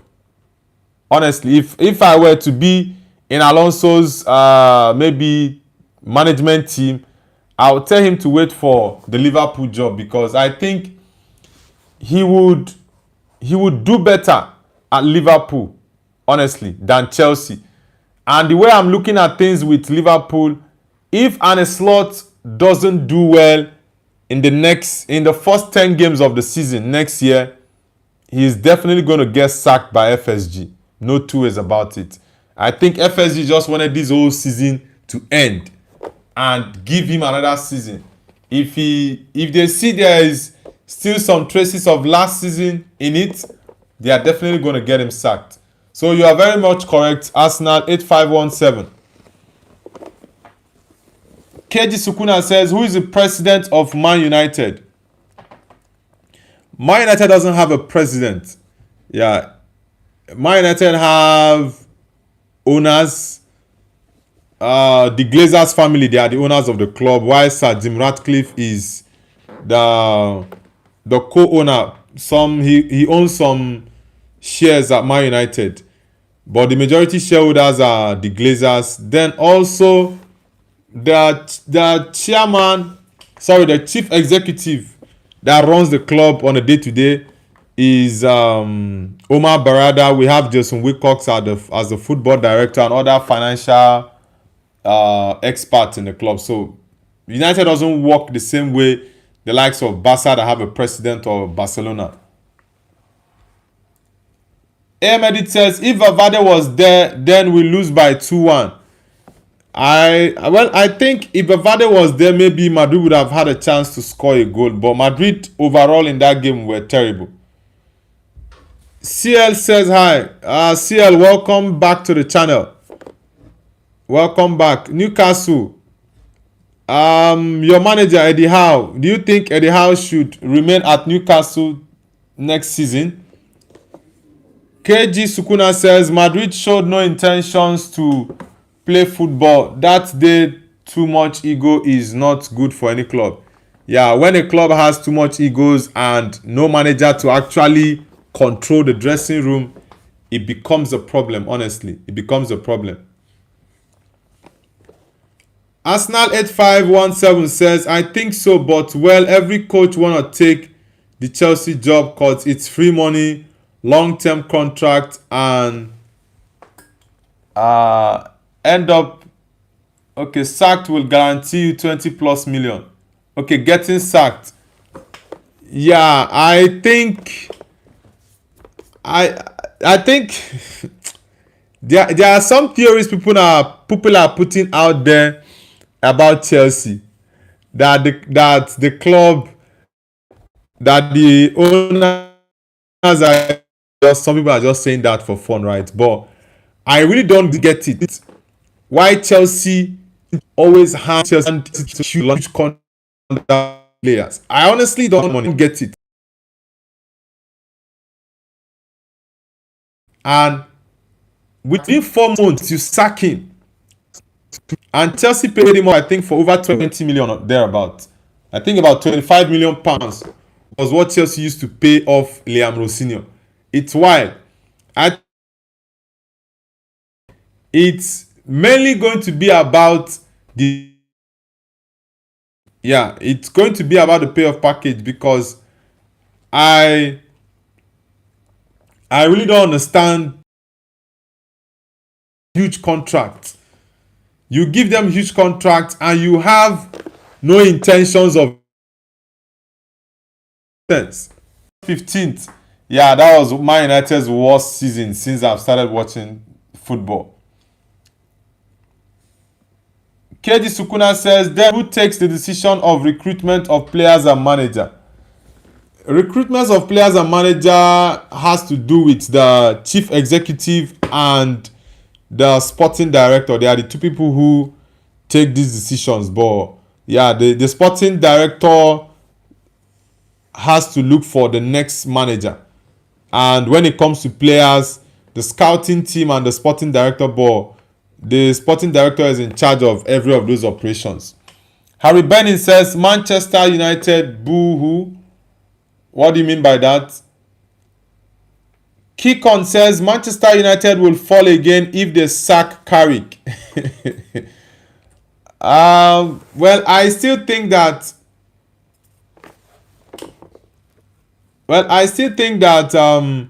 Carrick still has a very strong chance. He's the main contender for the job. So let's see if the club is going to give it to him or someone else. But I do think that Carrick deserves the job 100%.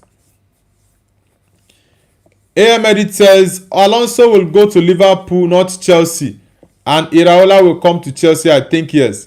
Yeah, Iraola is a very, very good manager. He's a top manager. So I think if Iraola goes to Chelsea, his style of play will suit the players Chelsea have. Because Andoni Iraola plays more direct. He plays more direct, and with the likes of Pedro Neto, who else? Kopama. Yeah, I know Kopama is not that physical, but he likes playing forward.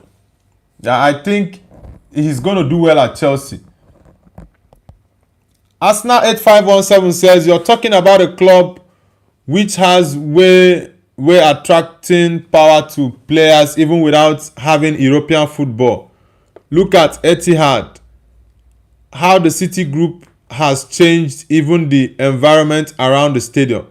Yeah, I think the City Group from Abu Dhabi, they actually changed Man City a lot. I think they came in was it 2009 or 2010? I think it was around 2009 or 2010 that the Abu Dhabi people came.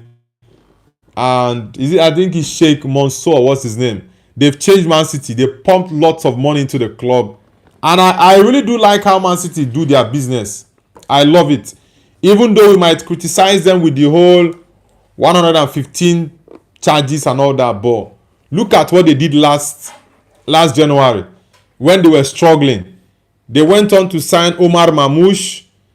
They signed Kusanov.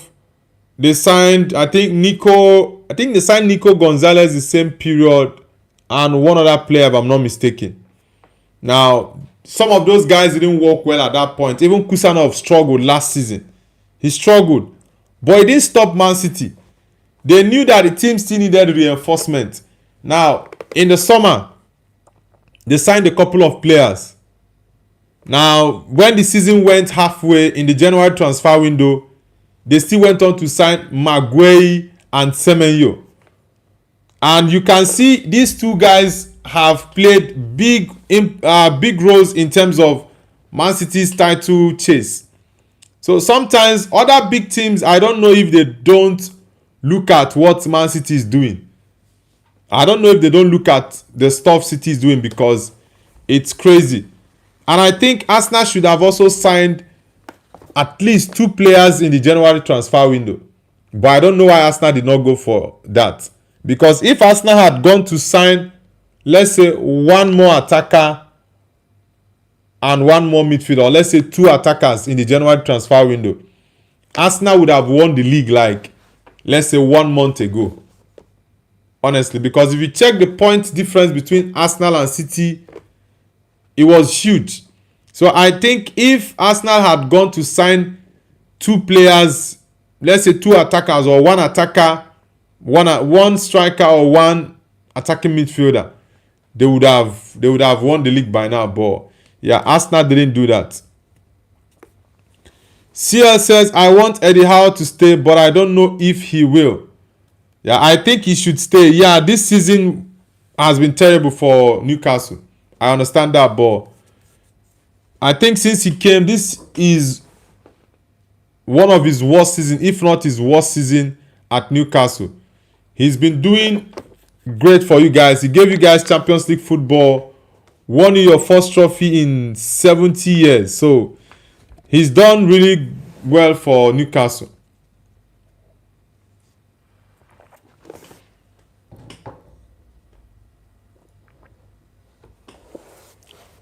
Alex says, do you play FC?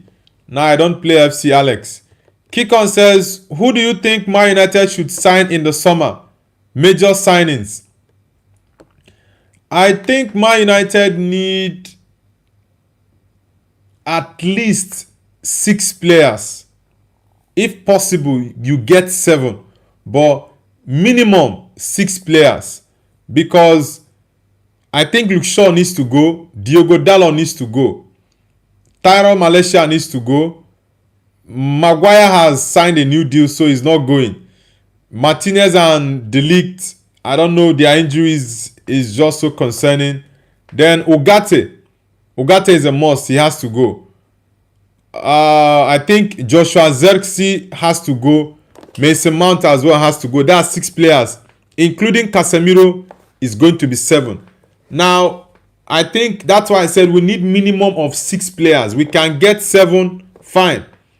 But the 6 players I'm looking at, or 7, I need Man United to get Elliot Anderson.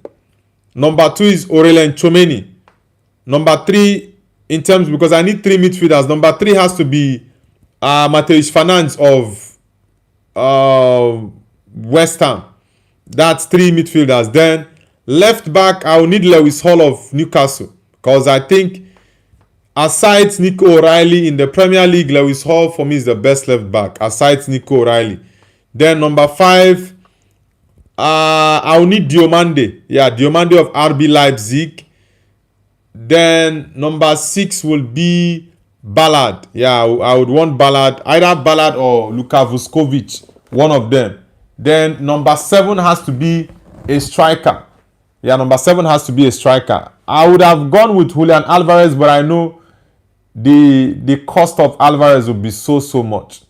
Yeah, these are the 6-7 players I think Man United need to sign next season to challenge Arsenal and Man City, because Liverpool is not even in the conversation. So it's mainly Arsenal and City, because next season Arsenal is still going to be there. They've shown that consistency in the past 3 years. This is the 4th year.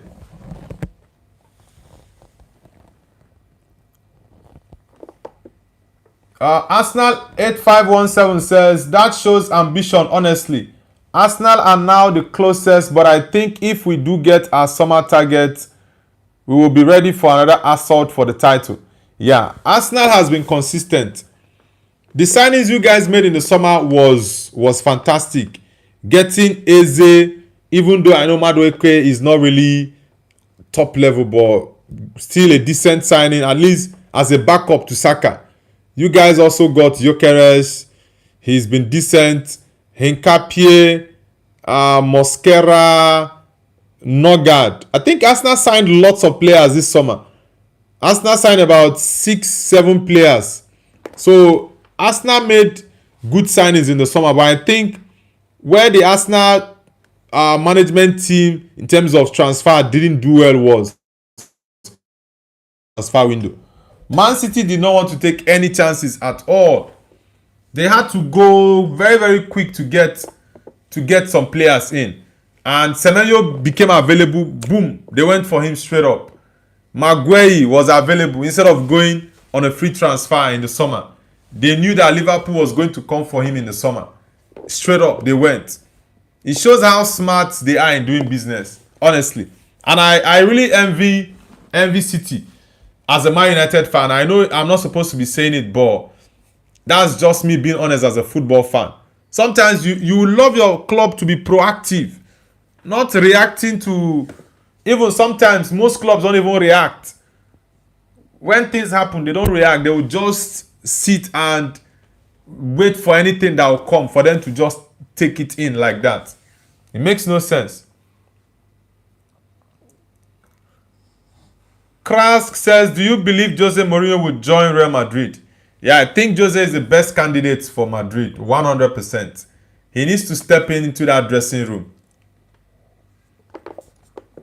Because there are so many nonsense going on in the Madrid dressing room that I do not like, honestly. Namasia says, hi bro, I was on yesterday's stream. Yeah, I remember you. Namasia from India, right? Yeah, I remember you. Arsenal 8517 says, yes, I said the same thing as well. United need 7 players and they said United only need 3 players to challenge for the league. Nah, it's not possible. Man United cannot need just 3 players to challenge for the league title. Because for the league title, for you to challenge for the league title, you need to have a very, very solid bench. You need a very, very solid bench for you to challenge for the league title. And Man United, currently, we don't have a solid bench. Now, just imagine Casemiro did not play that Sunderland game. He didn't play the Sunderland game, and look at how our midfield was just so open. Just only one game that Casa didn't play. Look at how the midfield was open. If Bruno doesn't play Man United game, it will even be worse than that. Imagine Bruno and Casa not playing in a Man United game. How bad it will be. So, definitely, you're very correct. We need 6 or 7 players. For me, 6 is the bare minimum. You shouldn't get anything less than 6 players. Because we also have a couple of players that will leave. I would go for only 6 if Casa is staying. But since Casemiro is leaving, it has to be 7 because there are some players I think that need to leave the club. Yeah, people who have been surplus to requirements, they need to leave. So you need to get people that will come in to do the job for you as well.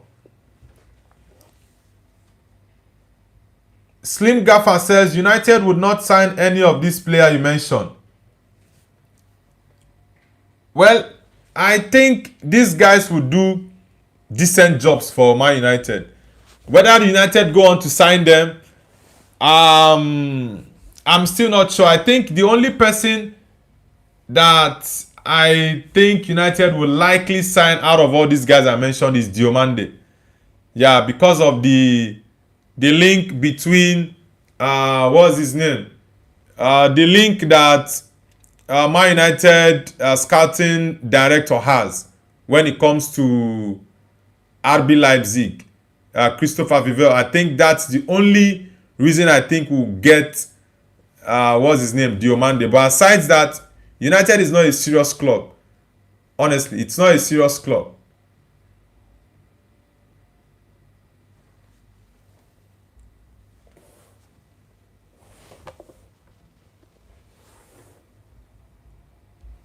United is an unserious club because if they were serious, I think they would even go for players in the January transfer window. But nah, they just sit down and allow things to play out.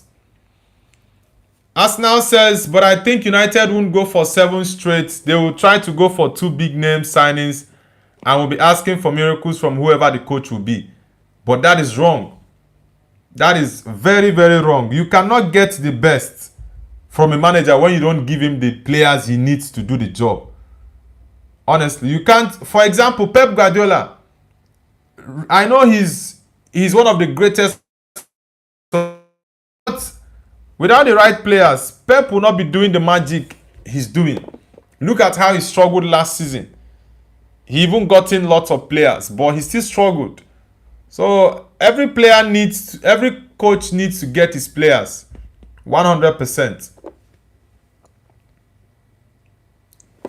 Tochukwu says the 2 player in Premier League. Which 2 player are you talking about, Tochukwu, in the Premier League?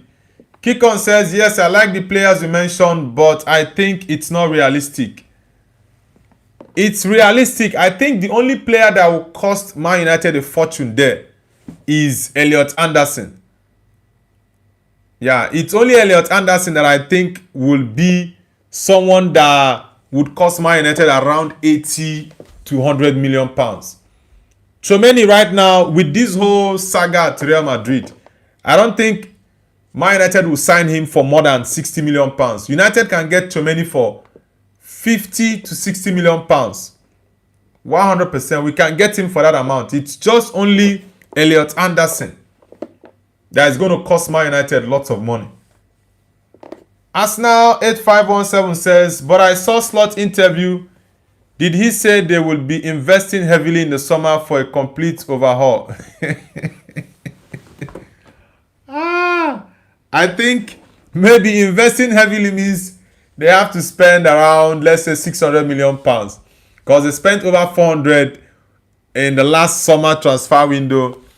And we all know how that went. But yeah, I think Liverpool, Salah is leaving, Andy Robertson is leaving. Who else is going to leave? I think they might sell a couple of players. Yeah, they might sell a couple of players. Liverpool still need to sign, let's say, 4 players. They need to sign 4 players or thereabouts. Let's say 4 or 5. They still need lots of players as well. So let's see the signings Liverpool make over the summer. Sunday Ogidi says, "Hi, I'm live here."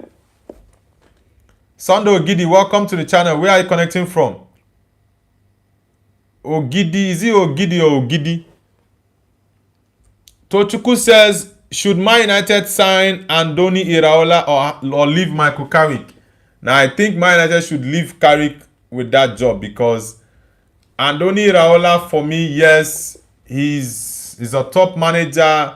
Tactically, I think he's sound, but the Man United job comes with huge pressure. Yeah, the job comes with huge pressure. It's not only about how good you are tactically. Can you cope with the pressure? And so far, I think Carrick has coped with the pressure. And in my opinion, what helped him is actually the fact that he's a legend of the club. He understands how the club works. And his personality is a very, very calm one. So I think that's why Carrick he's been decent in the job, and he's not under the pressure of being a Man United coach, because you being good tactically is not only what is needed at Man United. You need to be able to cope with the pressure, because man, the pressure at Man United is on a different level. So I think the only manager I would go for ahead of Michael Carrick is Luis Enrique. That is just it for me. If Man United cannot get Luis Enrique, I'm back again. I don't know what went on with my VPN. It disconnected me from the screen. So I hope you guys can actually see me clearly now. Yeah, let me know in the chat, guys, if you can see me. My VPN took me out of the stream. Yeah, but I'm back again now. There's Pandla says Pasija and Pasib. Then Spanda, where are you connecting from? I don't know. What language is that? Musicology says, I think Liverpool should get Alonso as coach. That would be perfect. Yeah, I said it. Alonso will be most fitting for Liverpool. Yeah, I think he's going to be a very good fit for them. More than the Chelsea job.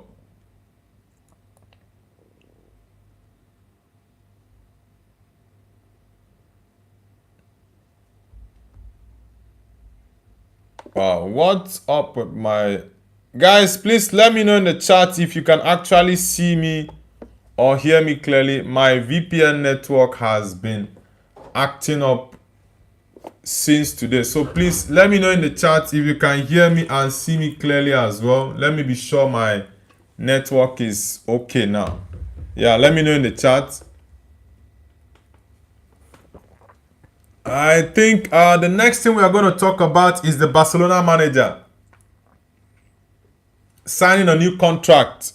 Hansi Flick, he signed a new contract, and I think it's a good news for Barca. Getting their manager sign a new contract is a very, very positive one. Musicology says we can hear and see you clearly. All right, thank you very much, Musicology. Yeah, I think the network was acting up earlier, but I'm glad you can see me and hear me clearly. Now, Barcelona manager signing a new contract is a very positive one for the club, because Hansi Flick has changed Barca. Yeah, he's done an amazing job with Barcelona, so I think he deserves it. Yeah, also he deserves a pay rise, because he's done an amazing job with Barcelona. Since he joined, I think he's won about 5 trophies for Barca. That's a huge achievement in just 2 seasons. Last season, he won the Super Copa, the Copa del Rey, and also the La Liga title for Barca. Yes, he missed out on the Champions League, But if you see the job he's done, yeah, he's been fantastic for Barcelona. So I think the new contract is well deserved. Even though as a Madrid man, I don't like the fact that he has a new contract, but yeah, you just can't do anything about it. He's been successful at the club, and what he'll be looking at right now is to get his hands on the Champions League title. That will be his focus next season. But I think if Barcelona can back him, maybe next season he can fight for the Champions League. This season they were knocked out of the quarterfinals. Last season they were knocked out in the semi-finals of the Champions League. So he's gotten close to the Champions League, but not close enough. He's not gotten to the finals. Yeah, if he gets to the finals, he's very much likely to win it. Musicology says, hopefully Barcelona don't pull a Xavi on him. Nah, I don't think they will. You know, they are not spending money with Hansi Flick. Anything they give him, he manages the squad that they give to him. Barcelona right now still are in financial situations. They can't sign player on huge fees. They can't pay big salaries. At some point, we heard rumors about Barcelona telling Lewandowski not to score goals so as not to pay certain monies to his former team, Bayern, and all that. So, I think Barcelona is still in a very terrible situation when it comes to their finances, but Hansi Flick he's doing magic for them. Mashoud Ali says, man, which team will you support in the World Cup? Yeah, it's definitely Portugal. I'm going for Portugal all day long. Yeah, Portugal for me, they are my team. So, yeah, I'm going for Portugal. Guys, if you're yet to hit the like button, kindly like the stream and don't forget to subscribe to Noble's View. Let's get likes up, guys. Let's get it up.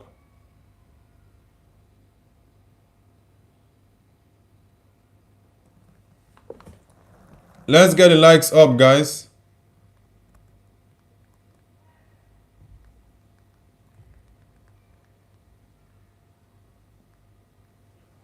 We are still on 28 likes, so let's push the likes up.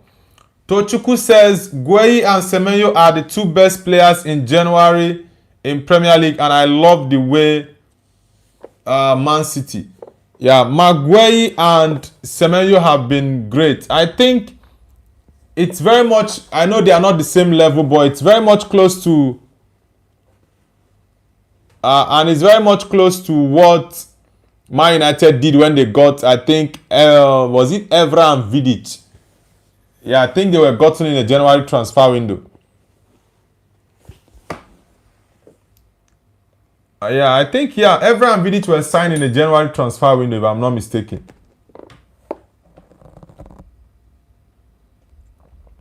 Let's get likes up, guys. Let's get it up. I'll be ending the stream in about 10 to 15 minutes. So I need us to push the likes up.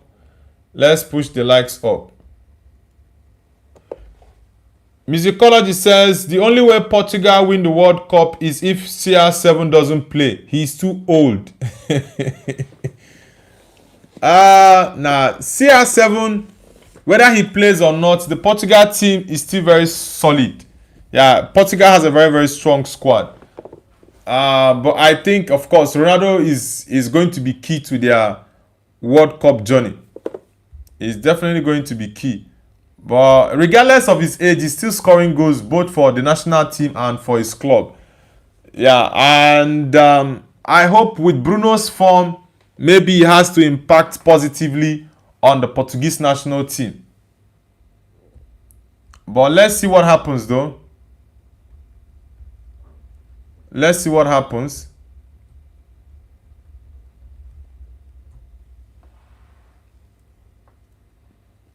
I think they stand a very strong chance, honestly. They stand a very, very strong chance at the World Cup. Even though it's not going to be an easy ride for them. For you to win the World Cup, you have to be at your A game. You have to give 100%. Anything below 100%, it's not going to work. So the team has to fight very, very hard for every single ball. Every single ball, they need to fight really hard for it. And treat each game like a final. Yeah, that's the only way they can go go on to do anything tangible in the World Cup. Anything less than that, they are not getting their hands on the World Cup 100%. So they have to go all out for it.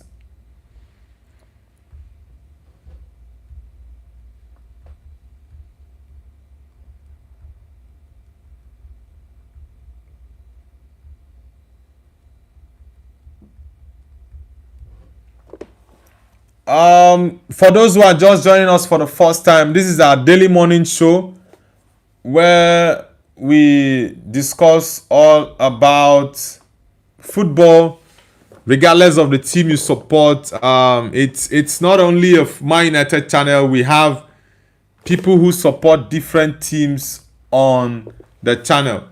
Yeah, so Barcelona, Real Madrid, Man City, Man United, Chelsea, Liverpool, Arsenal, Inter, Barcelona, PSG, Bayern, lots of different clubs. So regardless of the team you support, you are most welcome to the channel. We air our views here on the channel on different football topics.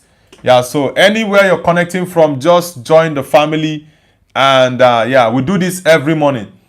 We do the daily morning show every morning and also watch along. Yesterday, we did watch along for the Tottenham game against Leeds United. It was a 1-1 draw. I think Spurs were robbed in that game because that was supposed to be a penalty on James Maddison. Yeah, it was supposed to be a penalty.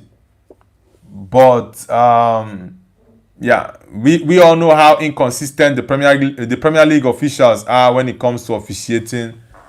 Yeah, I think Spurs were very unfortunate.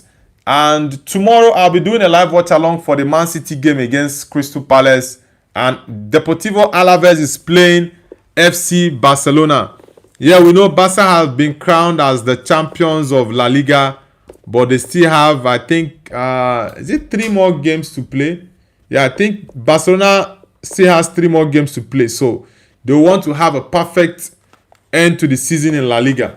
So I think Barca will still want to win their game in as much as they've secured the La Liga title. Yeah, they've secured the title, but I think they will still go for a win against Deportivo Alaves. I think Barca will be chasing probably close to 100 points. I think Barcelona right now, yeah, let me check to see what their point is. I think it should be up to let me see. What is Barcelona's point in La Liga? Someone let me know in the chat what their point is. I need to check what Barcelona current point is. If it's 80, I think is it 85 or 87? Let me check to see. Let me check the La Liga table to see what their point is. Okay, 91. Ooh. Wow. 91 with 3 more games to go. That's 100 points. Yeah, Barcelona has 91 points. Ooh. Madrid 77. Oh my God. 77 points for Madrid. Nah, that's too much.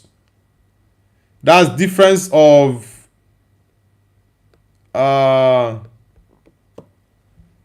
14 points. Barcelona ahead of Madrid with 14 points. Yeah, they won the league with 14 points. That is a lot. That is a lot. So Barcelona has 91 points. They will be chasing the 100 mark points. Yeah, and I think it's very much possible for them. It's very much possible. They are playing Alaves next. So I think they can get a win against Alaves. 100%. Let's see what happens though. They can get a win against Alaves. Wow. I didn't know they were this high in terms of the points. Whoa. Man, it's a lot. It's a lot of points. But anyways, I think they can still hit it. They can still hit the 100 mark. For sure, they can still hit the 100 mark. I think there are a couple of news I will go through.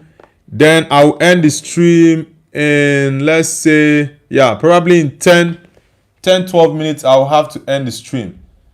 Yeah, I think we'll have to check. What did... Is it...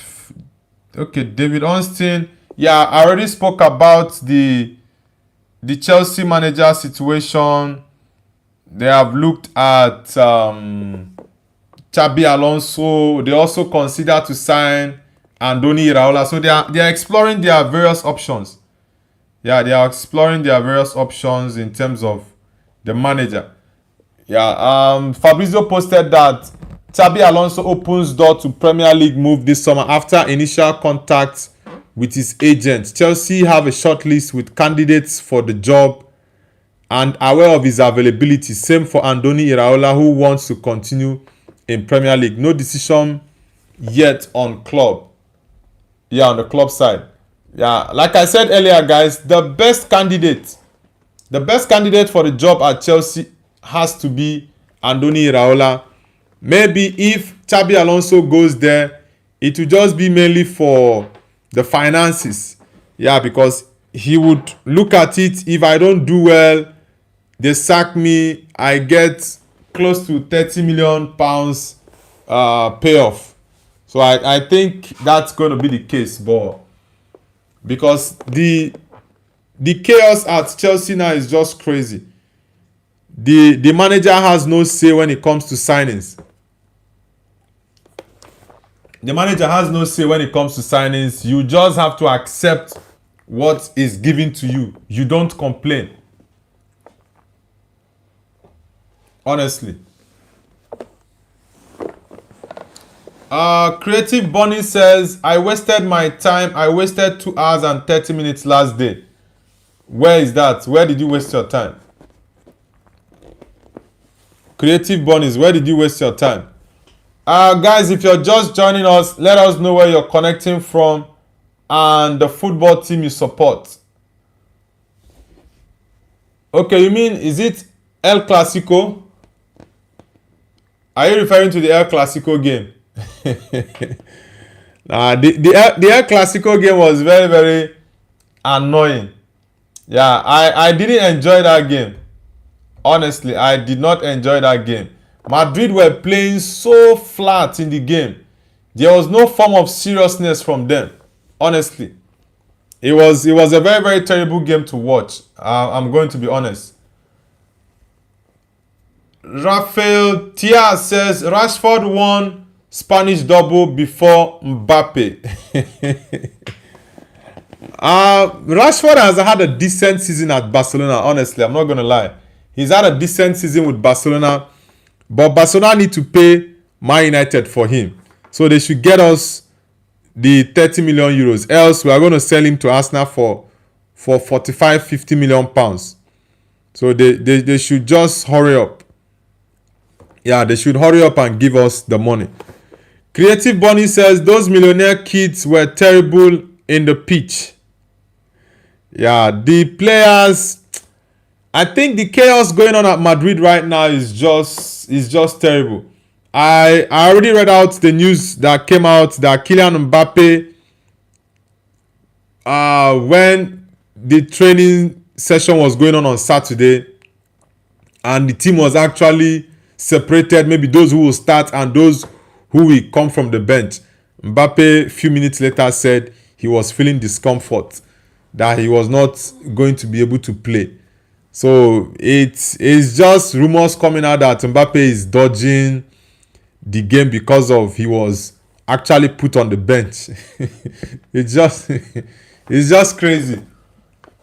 Rafael Mia says, can we get Šeško on loan now, please? Nah, bro, you guys should give us money for the Rashford we gave you. we are not giving you guys Benjamin Šeško. You guys should give us the money for Marcus Rashford first. Then we can have any other conversation you want. But for now, hell no, bro.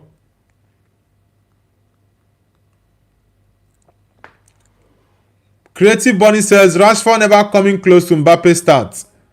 Yeah, Mbappe's stats is way ahead of Rashford. I think Rashford had a drop-off because at some point, Rashford was being compared with Kylian Mbappe. Yeah, but Mbappe pushed way higher than Marcus Rashford. And I think Rashford has not actually hit the level people were expecting him to hit. Honestly, he has not really hit the level people were expecting him. At that point, 217, 216 was 216, right? I think around those 215 area, because it was under Vanguard that Rashford burst into the scene in that game against Midtjylland in the Europa League. Yeah, that was I think around 214, 215 season. So it's been a long time. That period was when Rashford was balling, scoring goals. He was fearless. He was fearless that period, but I think it's just his lifestyle. Rashford's lifestyle actually hampered his growth in terms of the level he was supposed to hit in football. Rafael Tia says Yamal will surpass Mbappe. Well, if Yamal continues with the way he's going right now, he's very much likely to surpass Mbappe. Yeah, but for now, Mbappe is still ahead of him because Mbappe's numbers are crazy.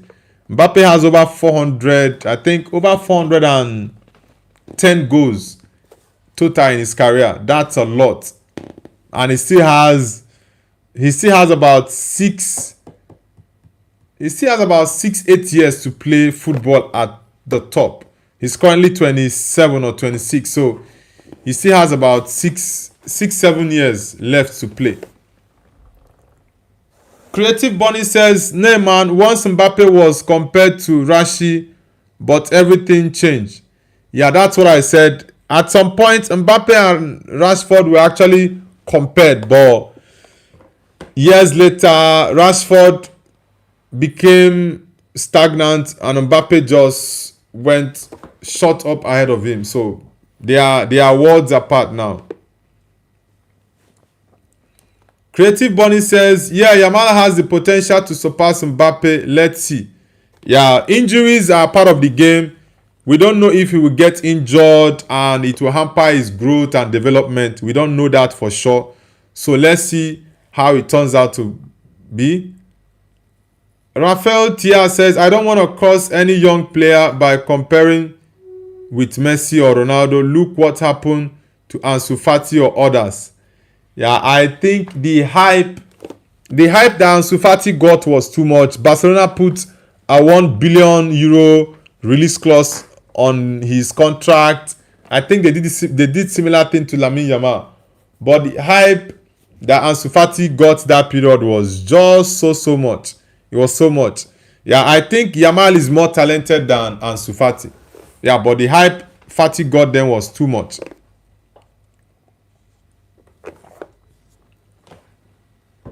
Creative Bunny says, Yamal is Yamal. He is so special. We don't need to compare him to others. Yeah, Yamal is a very special kid. He's done more than Messi and Ronaldo did at his age. So he's a fantastic player. Yeah, he's a fantastic player. And I wish him the well in his career though. Even though off the pitch, the boy, his attitude, I really don't like it. But his footballing ability is superb. He's one of the best wingers in the world. For right wingers, I think Michael Olise is the best winger in my opinion in terms of the right wing and also wingers generally. You also look at the likes of Kivita Kvaratskhelia.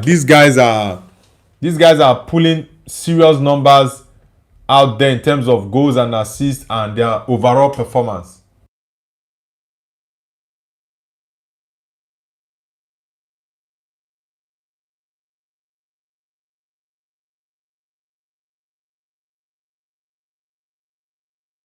The rumor about Jose Mourinho is still making the rounds. He's still making the rounds and it's heating up. I think once the season ends, Madrid might confirm the Jose Mourinho signing because it's actually heating up. Yeah, and before the World Cup starts, I think that might be one of the breaking news we are going to hear in world football. Jose Mourinho taking over as the Real Madrid manager in the summer. Let's see. I think that would be amazing. It will be really, really nice to see. Rafael says Ansu couldn't handle pressure. It's too much for any youngster. Yeah, that's why when you see young players or coaches who handle the pressure, you have to give them kudos because it's not easy, honestly. It's not everyone that can handle the pressure, the attention that they are getting. It's not everyone that can handle it.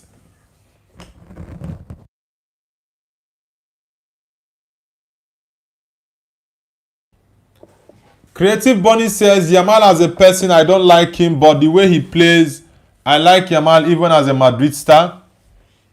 Yeah, like I said, I don't like Yamal's attitude. He has a very dirty attitude, right? Off the pitch, his attitude is not good, but his footballing ability, yeah, you can't write his ability down. Nah, he's a very, very top player. He's fantastic on the ball. Just give Yamal the ball and he will do wonders with it.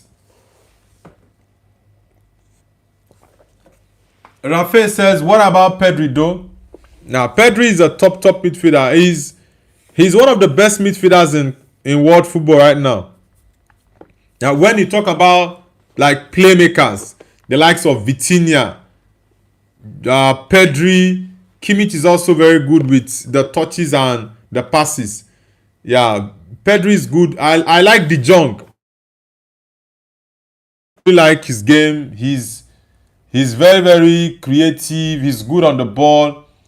Now, De Jong is a top player, 100%. I like Frankie De Jong. Creative Bunny says, in case of Pedri, always Jude. Jude and Pedri are different profiles. It depends on what you need in your team. Pedri is more of a dictator in terms of he controls the tempo and pace of the game. But Jude is just a box-to-box striker, box-to-box midfielder that chases the ball all around. Yeah, that's the main difference between both players. But yeah, they are both fantastic players. Like I said, it depends on what you are looking for in your team. Yeah, if you're looking for someone to control the tempo of your team's play, then your man has to be Pedri. But if you want someone that can get you goals, maybe in tight situations, and yeah, you might not see him play all beautiful or fine, but he can grind goals for you and he's also very energetic. He can give you extra legs in that midfield. Yeah, definitely Jude Bellingham has to be your man. So that's it for me. But I actually like Pedri's style of play. He doesn't stress himself with the ball. He gives me all those kind of Andreas Iniesta flair. Yes, I know that he's not on Iniesta's level, but he's the way he plays just sometimes will remind you of, oh, this player used to play like this. Yeah, even though in a higher level, but yeah, he reminds you of that player. Creative Bunny says, what if Man United and Madrid were the same team? The combined team would be crazy, man. I think the Man United and Madrid have always had the good relationship. Yeah, even when the Munich air disaster happened in the 1950s, I think United were helped by Madrid that period. I think they gave Man United some players and they helped Man United in that period. So that's why the relationship between Man United and Madrid over the years have been solid. So I think it's a good relationship between both clubs. Yeah, but Madrid, Arbeloa, I am honestly not comfortable with him. I think he needs to leave once the season ends. He needs to leave. Creative Bunny says, what's the time in China now? It's 2:58 in India. It's currently 5:28 here in China. I'll be going out shortly because I have a couple of things to do. Yeah, I'll be going out shortly. China is 2 hours 30 minutes ahead of India. Yeah, about 2 hours 30 minutes ahead of you guys. Have you read the papers? Do you hear what they say? Rising unemployment, cost of living every day is getting high. Notice you Obama in a bus with your team kids. Ooh. It kinda makes me wonder what is truth whenever did. Yet we still go to church and sing shout to the Lord. Guys, let's get the likes up. Let's get it up. Creative Bunny says, "What's your age, man?" I'm 35. How about you, Creative Bunnies? How about you, Creative Bunnies? How old are you? Creative Bunny says you should be football pundit for big leagues. Maybe in the future. Yeah, maybe in the future I will consider that. Yeah, but for now I just want to do what I enjoy doing, and that's just talking about football and just having the conversations with fans. Yeah, that's something I enjoy and love doing. Creative Bunny says, "Oh, I'm 16. All right, you're still very young. You still have a very bright future. That's good. Yo, guys, let's get the likes up to 30. We are currently on 29 likes. Let's get it up. Let's get the likes up, guys. Let's get it up. Have you read the papers? Do you hear what they say? Rising unemployment, cost of living every day is getting high. Creative Bunny says, "I just completed 10th class." Okay, 10th grade. All right. Yeah, you still have a very long way to go. Of course, you still have a very long way to go.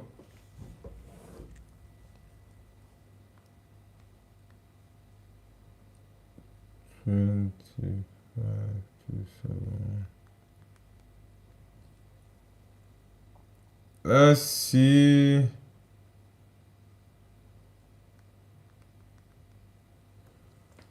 Yeah, guys, for those, like I said, who are just joining us, let us know in the chat where you're connecting from and the team you support. I still have about 15 minutes to stay on the stream.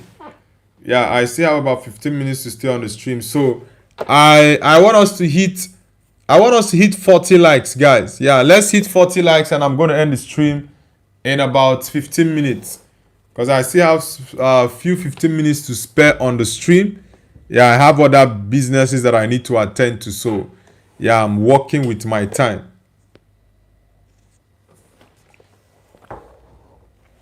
Creative Bunny says, "Hey, did you see Neymar is back in Brazil national team? Do you think he will be the same Neymar with same gameplay?"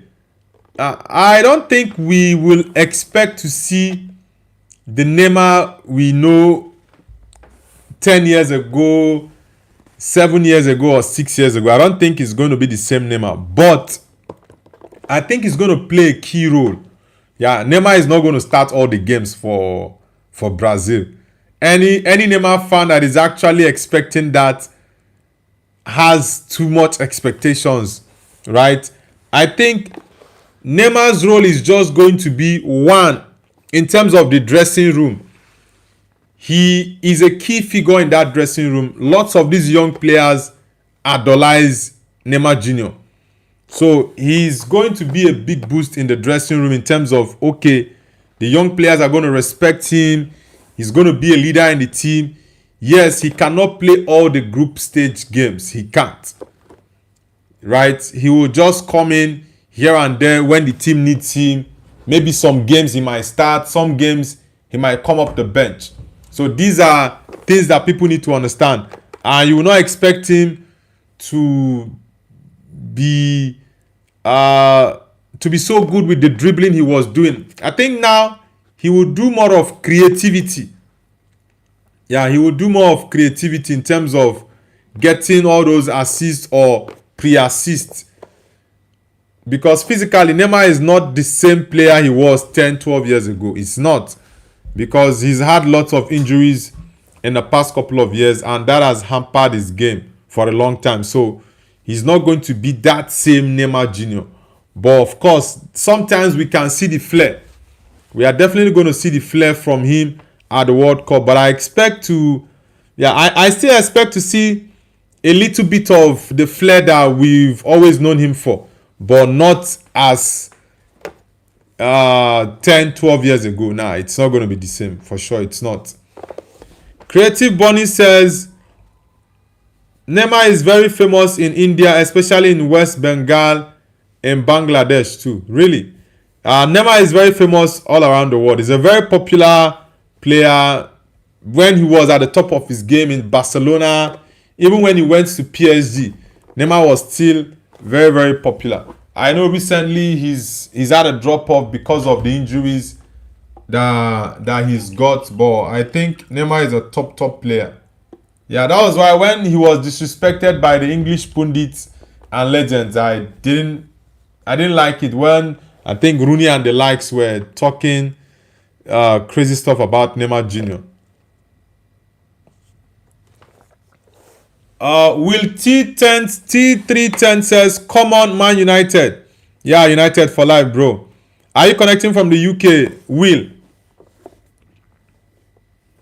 Are you connecting from the UK, Will T3? Creative Bunny says, Will T3 like the stream? Yeah, guys, let's get the likes up, guys. Let's get the likes up.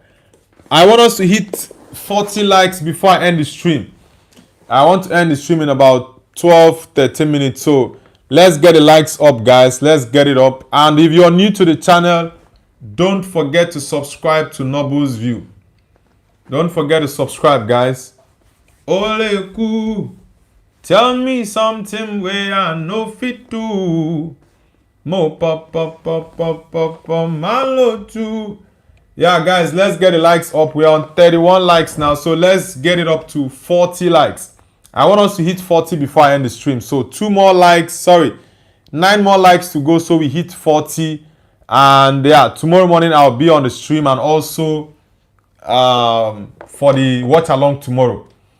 Will says, yes, I like. Thank you very much, Will, for liking the stream. Are you connecting from the UK, Will? Tulinona says, Man U in Australia, brother. Okay, Man United fan from Australia. That's good, that's good. Are you connecting from Perth, Melbourne, or Sydney? Where are you connecting from? Tulinona. Yeah, Man United has lots of fans in Australia. Yeah, I remember that. Yeah, lots of United fans in Australia.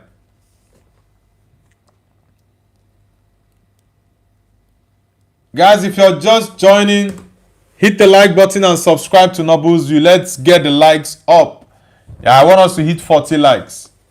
We're already on 31, so 9 more likes to go, guys. Tulinona, which part of Australia are you connecting from? Sydney, Melbourne, or Perth?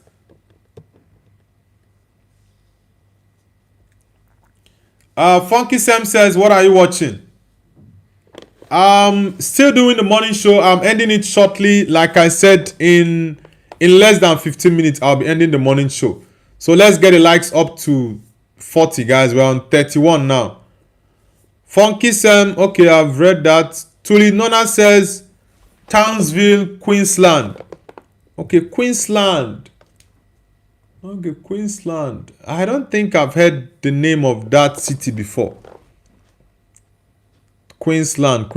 I think the cities I know very much in Australia are Perth, Melbourne, Sydney. I think there's one other name I've forgotten. I think I know about 4 cities. There's one other name I've forgotten in Australia.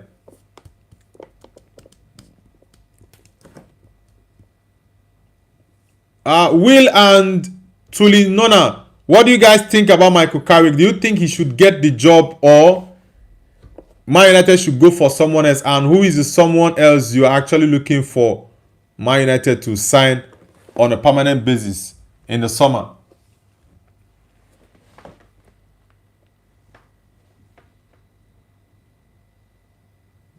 So let me know in the chat. The Man United fans we have joining the chat, Will and Tulinona. Yeah, Tulinona and Will. Do you think Man United should give Carrick the job permanently or go for someone else? And who is the manager you have in mind?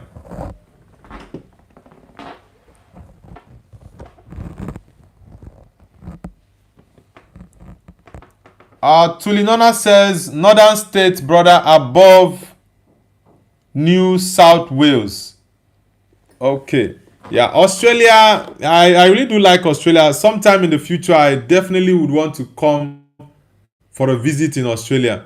Yeah, I really, really do like Australia. And I think the weather there is also very, very good. Picasso the Uplander says Noble. Yeah, Picasso, welcome back. I hope you're having a great day. Picasso the Uplander. Nice to have you back.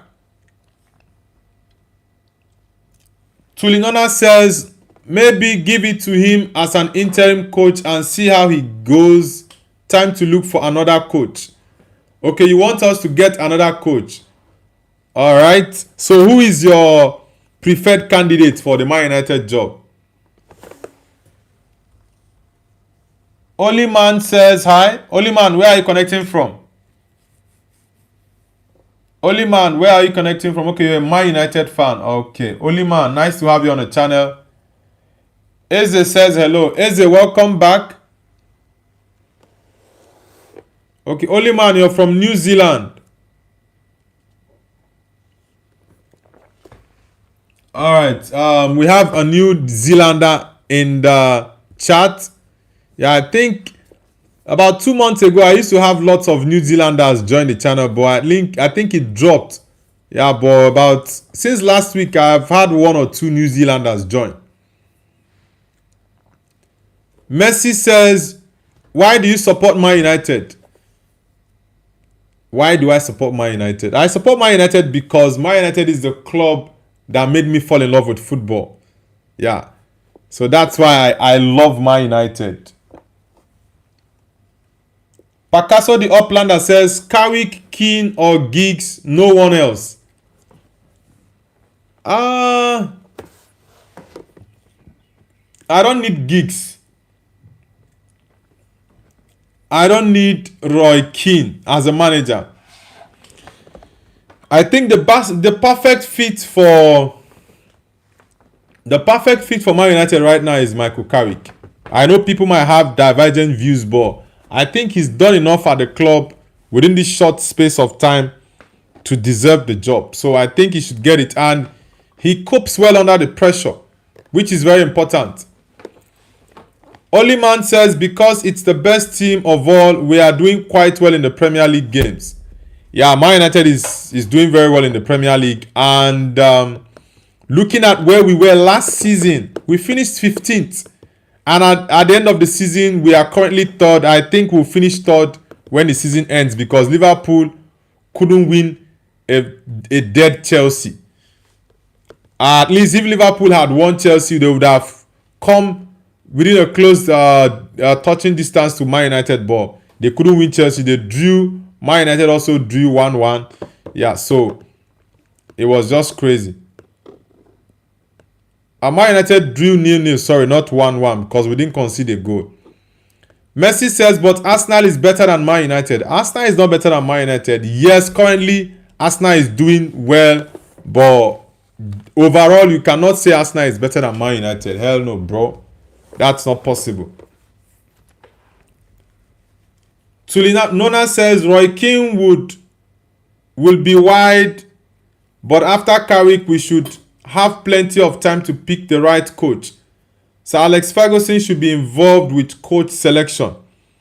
Now, I don't think Sir Alex should be involved because he's old and the man just needs time. I know he usually comes to the training ground, but I think he needs time just to clear his head because the man is old. So let's not bother him with lots of United troubles. So I don't think he should be involved. Picasso the Uplander says Giggs director of football, Carrick manager, Keane assistant. Well, that's not going to be bad. Yeah, it's not going to be bad to see. Yeah, it's not 100%. I think it's going to be a welcome development. Yeah, it will.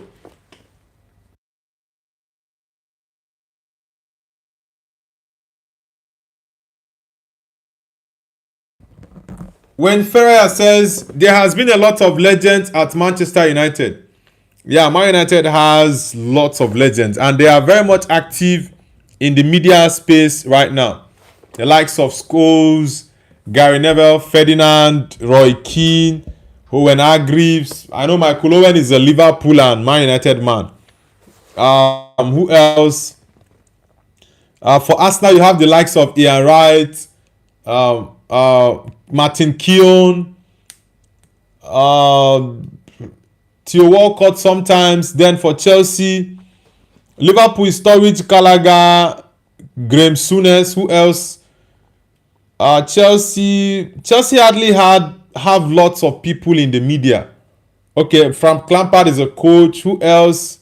Yeah, there's not really much from Chelsea side.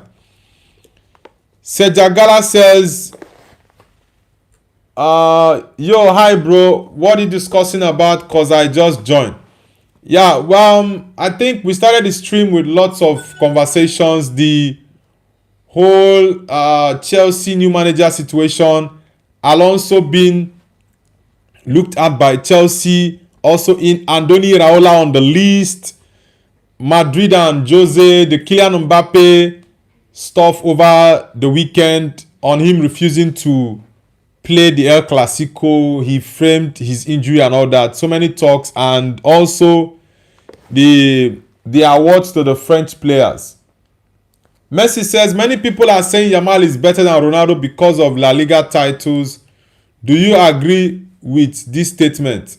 Nah, I don't want to involve in such conversations because I think it's stupid and it's crazy for someone to even bring up that conversation. So I don't engage in such nonsense. I think people are just saying it to rage bait Real Madrid and Ronaldo fans, and people who also get engaged in that in trying to prove them wrong or say no this. You are just wasting your energy. There are certain conversations that I will not have. The only player in world football you can actually compare with Ronaldo is Messi. And the only player in world football you can compare with Messi is Ronaldo. So any other player you're bringing in that bracket for me is a waste of time, and I don't like getting involved in that. Picasso the Uplander says, Scholes as coach, Nicky Butt head of youth development. Now, I think the world of football has moved past that. Yeah, getting your legends to be in key positions. I know in Bayern you have something similar, but I don't think that would be the right thing to do for Man United. Sibal says, hi Noble, I want to ask you, is Pedri better than Rice?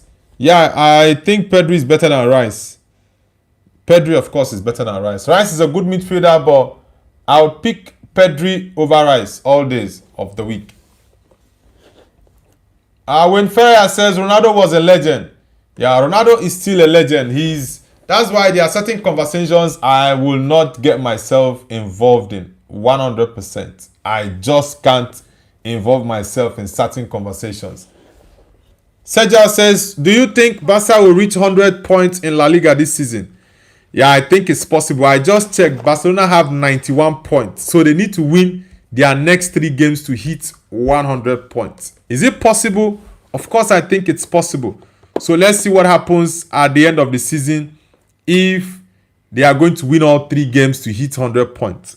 It's going to be a massive achievement. Barcelona are currently 14 points ahead of Madrid with 3 games to go. So I think they can. They can hit 100 points. Messi says, I support both Messi and Ronaldo. I doubt that. Says Yamal is too young to judge. He's definitely got the potential. Yeah, Yamal is still very young, I know, and he's got the potential 100%, but sometimes there are certain comparisons that should not be made. Yeah, there are certain comparisons I think that are just disrespectful. Travis says, yo uncle today, why is there no Dennis Bergkamp, Arsenal and Ashish Tottenham today? Now, they were on the stream earlier on, but I think my VPN glitched and it was a problem for most people. They got disconnected. So I had to reconnect it back. Yeah, they were on the stream earlier on. Messi says, do you know who Hector Fort is? Nah, I don't know who Hector Fort is. Door on Tour says, Common Forest. Oh, you're a Forest man. You guys didn't do well against Aston Villa in the Europa League semi-final. Picasso the Uplander says, the legends know what it takes to be successful. To not have the influence in the club is stupid. The problem is the owners and directors don't want to be told what to do. No, I think we should get the best professionals for the job. Not only because you're a legend. I think the reason I'm looking towards Michael Carrick is because he was given the chance in 14 games to take over the team. And we all saw what he's done. He's given us the results we needed. And he's been decent. Yes, there were some games that were very, very bad. No doubt about it. But yeah, I think Carrick has done enough to deserve the job. Wayne Ferrer says, we talk about Messi, Ronaldo. What about Zidane? Yeah, Zidane was a pure magician. I think, and I've said this, Zidane is my best midfielder of all time. I love Zidane. Watching him was just pure fun. He was a magician. The way he moves with the ball, his control, his first touch was crazy. Now Zizou is one of my favorites. Yeah, when I was much younger, I was watching Zidane. Zidane was crazy. Yeah, Zidane was a mad baller. Sergio Gala says, Yamal could win a Ballon d'Or this season if he wins the World Cup. Well, let's see what happens. But I don't think Spain will win the World Cup. Bombo Clad says, Hector Fort is left back Barcelona, I think. Young. Okay, I've not seen him before. Messi says, if Man United gets relegated, which team would you support? First things first, Man United will not get relegated. And the second team I support is Madrid. Picasso the Uplander says, they are the best professionals for the job. One has more experience of the club as the legends. The thing is, I would rather someone who is a professional in his field than just get a legend who doesn't know the job. Yeah. For example, a sporting director who has been a sporting director in different clubs, or maybe even if for a club, but he's done the job for a couple of years, he has the experience. I would rather that person take the job than a legend that has not done anything. I think why I'm looking towards the Carrick side is because Carrick has actually done something that we've seen in 14 games. He's gotten us Champions League qualification within that period. So I think that's the main reason I'm actually looking towards the Carrick side.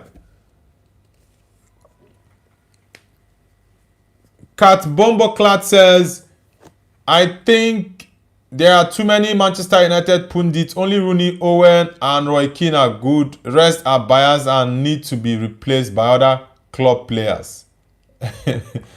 Messi says, Visa Barca, Visa Catalonia. Guys, I want us to hit 40 likes. We are currently on 35. So let's get the likes up. And if you're new to the channel, don't forget to subscribe to Noble's View, guys. Don't forget to subscribe to the channel. Let's get the likes up to 40. I want to end the stream on 40 likes. So let's get it up to 40, guys. Tulinona says, hope to catch the next live chat, brother. Up Man United and up the Sorceros in the World Cup. All right, brother. Thank you very much. Tulinona, have you subscribed already? Naron Barisha says, Maguire the best player in the world. Yeah, Maguire has changed from being a mockery to a key player in the club. So it's really nice. Amar Selim Motik says, Man City, is it De Bruyne? You wanted to write De Bruyne there. Let's get the likes up to 40, guys. 3 more likes to get to 40. Let's get it up, guys. Let's go. Naron says, no way Alonso to Chelsea. Yeah, Alonso is very much likely to be the Chelsea next manager. Seja says, when you streaming next? I will be streaming tomorrow morning, 7 a.m. UK time tomorrow morning. So yeah, that's gonna be my streaming for tomorrow. And we also have live watch alongs tomorrow. Man City is playing against Crystal Palace. It's a title decider. Their outstanding game, the game in hand that they had. It's going to be played tomorrow. Then Barcelona is playing away to Deportivo Alaves. So I'll be live tomorrow as well for the watch along for Deportivo Alaves versus Barcelona and Man City against Crystal Palace. Can Barcelona hit the 100 points mark? It's very much possible. They are currently on 91 points. So they need to win all 3 games left to hit 100 points. So I think Barcelona is not going to take their games lightly. They are going to push forward to see how they can hit the 100 points mark in La Liga. Picasso the Uplander says, Carrick is a legend. He should definitely be the manager. I think one major reason I'm looking towards the Carrick side is the fact that he's very calm on the job. He's not someone that is always tensed or under pressure. So that's one thing I love about Michael Carrick, and that's the main reason I'm actually pushing for him to stay. Sergio Gala says Arsenal is winning the Prem. Yeah, of course, I think Arsenal is going to win the Prem. Naron Berisha, please don't spam the chat so I can read other people's chat. You can actually send your message once and I'll see it. You don't need to spam. If you spam it, will make it difficult for me to read other people's chat. Tulinona says, subscribed, done, brother. Alright, thank you very much, Tulinona, for subscribing to the channel. I appreciate it. See you on the next stream. Ismail Akbalk says, hi, bro. Ismail, welcome back. It's been a while. Kat Bomboclat says, Fabregas has been playing video game career mode with Como. He deserves a big club next. It would be interesting to see if Fabregas can get the Chelsea job. It will be very interesting. Yeah, it will be very, very interesting. Let's see if he can get the Chelsea job or maybe another big role. Yeah, it will be very, very interesting. Naron says, okay, I'm not going to spam here. Please don't spam. Tejiri Allen says, are you a Man United fan? Yes, I'm a Man United fan. How about you? Cozy Relaxation says, hoping for Carrick. Yes, I want Carrick to get the job on a permanent basis, honestly, because I think he's actually done enough. Yeah, Carrick has done enough to deserve that job. Nobody thought we would get Champions League football. Myself, when Carrick got the interim job, I didn't expect him to give us Champions League football, but yeah, he's already done that for us, so I really appreciate him for that. Jano says, bro, did you check out the Chinese prospect Fukyul from Shakhtar? I checked on YouTube. I couldn't find anything related to that guy. That name, I couldn't find it. Yeah, Fukyul. I didn't see it. Are you from China? Janos, are you from China? Or you support Shakhtar Donetsk? Tejiri Allen, have you subscribed to the channel already? Cozy Relaxation, have you subscribed? Naron Berisha, have you subscribed to the channel as well? Picasso the Uplander says, if I owned United, that's first thing I would do. Bring in all the legends. Second would be to break down and sell off the women's team. That is a waste of money. Now, I don't think the women's team is a waste of money. Some people are beginning to pick interest in women's football. So I don't think it's a waste of money, honestly. Cozy Relaxation says, do you think that he's currently playing for a style of football that he wants to, or would it change once he gets the job? I think we can see something different if Carrick gets the job, because a manager who comes in middle of the season and desperately needs results, he just has to play play so simple and easy, but grind results. Very, very important. So I think if he gets the job in the summer, give him the players he needs. He will have the preseason to train with the players to play exactly how he wants to play. So I think, yes, there are some performances that I've not been cool with. Yeah, 100%. But I think he needs his players and also the time in the preseason to get the team to play exactly how he wants. So yeah, that's it for me. So I think Carrick should get the job. Back him with the players because Man United needs minimum of 6 players to come in. I'm being honest, minimum of 6. If we can get 7, that would be fantastic. But 6 players. We need 3 midfielders because Casemiro is leaving. We need 3 midfielders, 1 striker, 1 winger, probably Diomande, 1 left back, 1 right back, and 1 central defender. So we need lots of players. So even if you're not giving Carrick the job, anyone you're getting in, you need to back that coach with the players that he needs. That's just it. Pakazo the Uplaner says it's a big waste of time and money.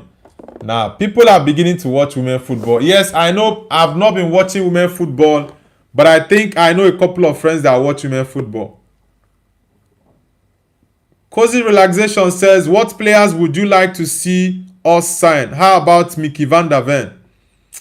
I don't like Mickey van der Ven. One, he's injury prone, and the stuff going on at Spurs, I really don't like it. So the only player I would go for at Spurs is just what's his name? Luka Vuskovic, who is on loan. Other than that, I don't need any player from Spurs, honestly. I don't need any Spurs man.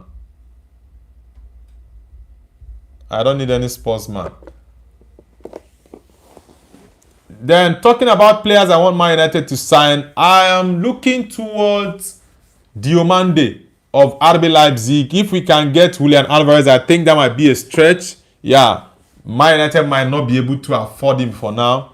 Then, Matheus Fernandes of West Ham. Also, Elliot Anderson, for sure. Aurelien Tchouameni of Madrid.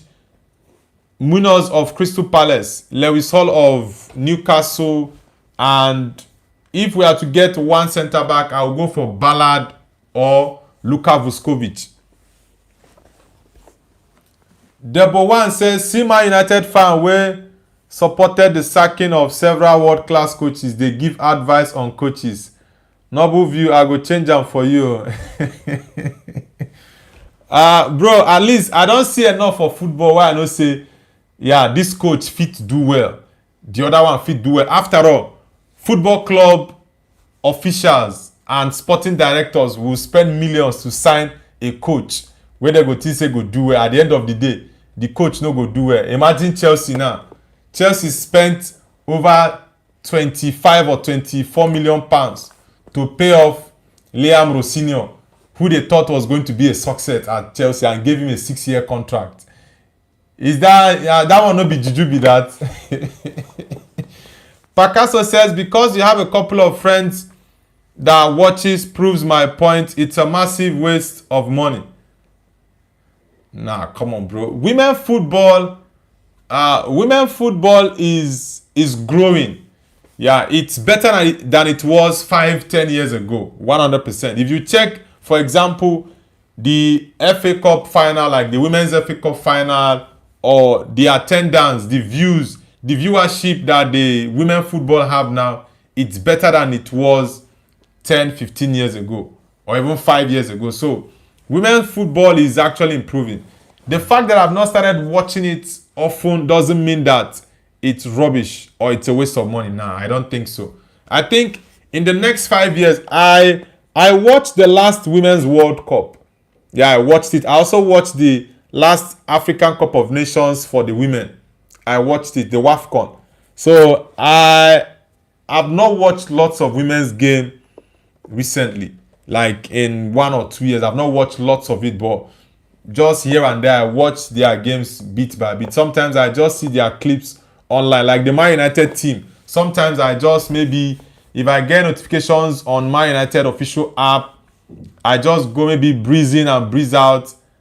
After watching maybe for like 5 minutes, I'll just move out to do something else. So, but I know there are some people who watch it very well. Mohamed Asaf says, you think Arsenal will make it? Yeah, I think Arsenal will make it 100%. Arsenal can win the league. Everything is in Arsenal's hands right now. The ball is in their court. Lose or win it.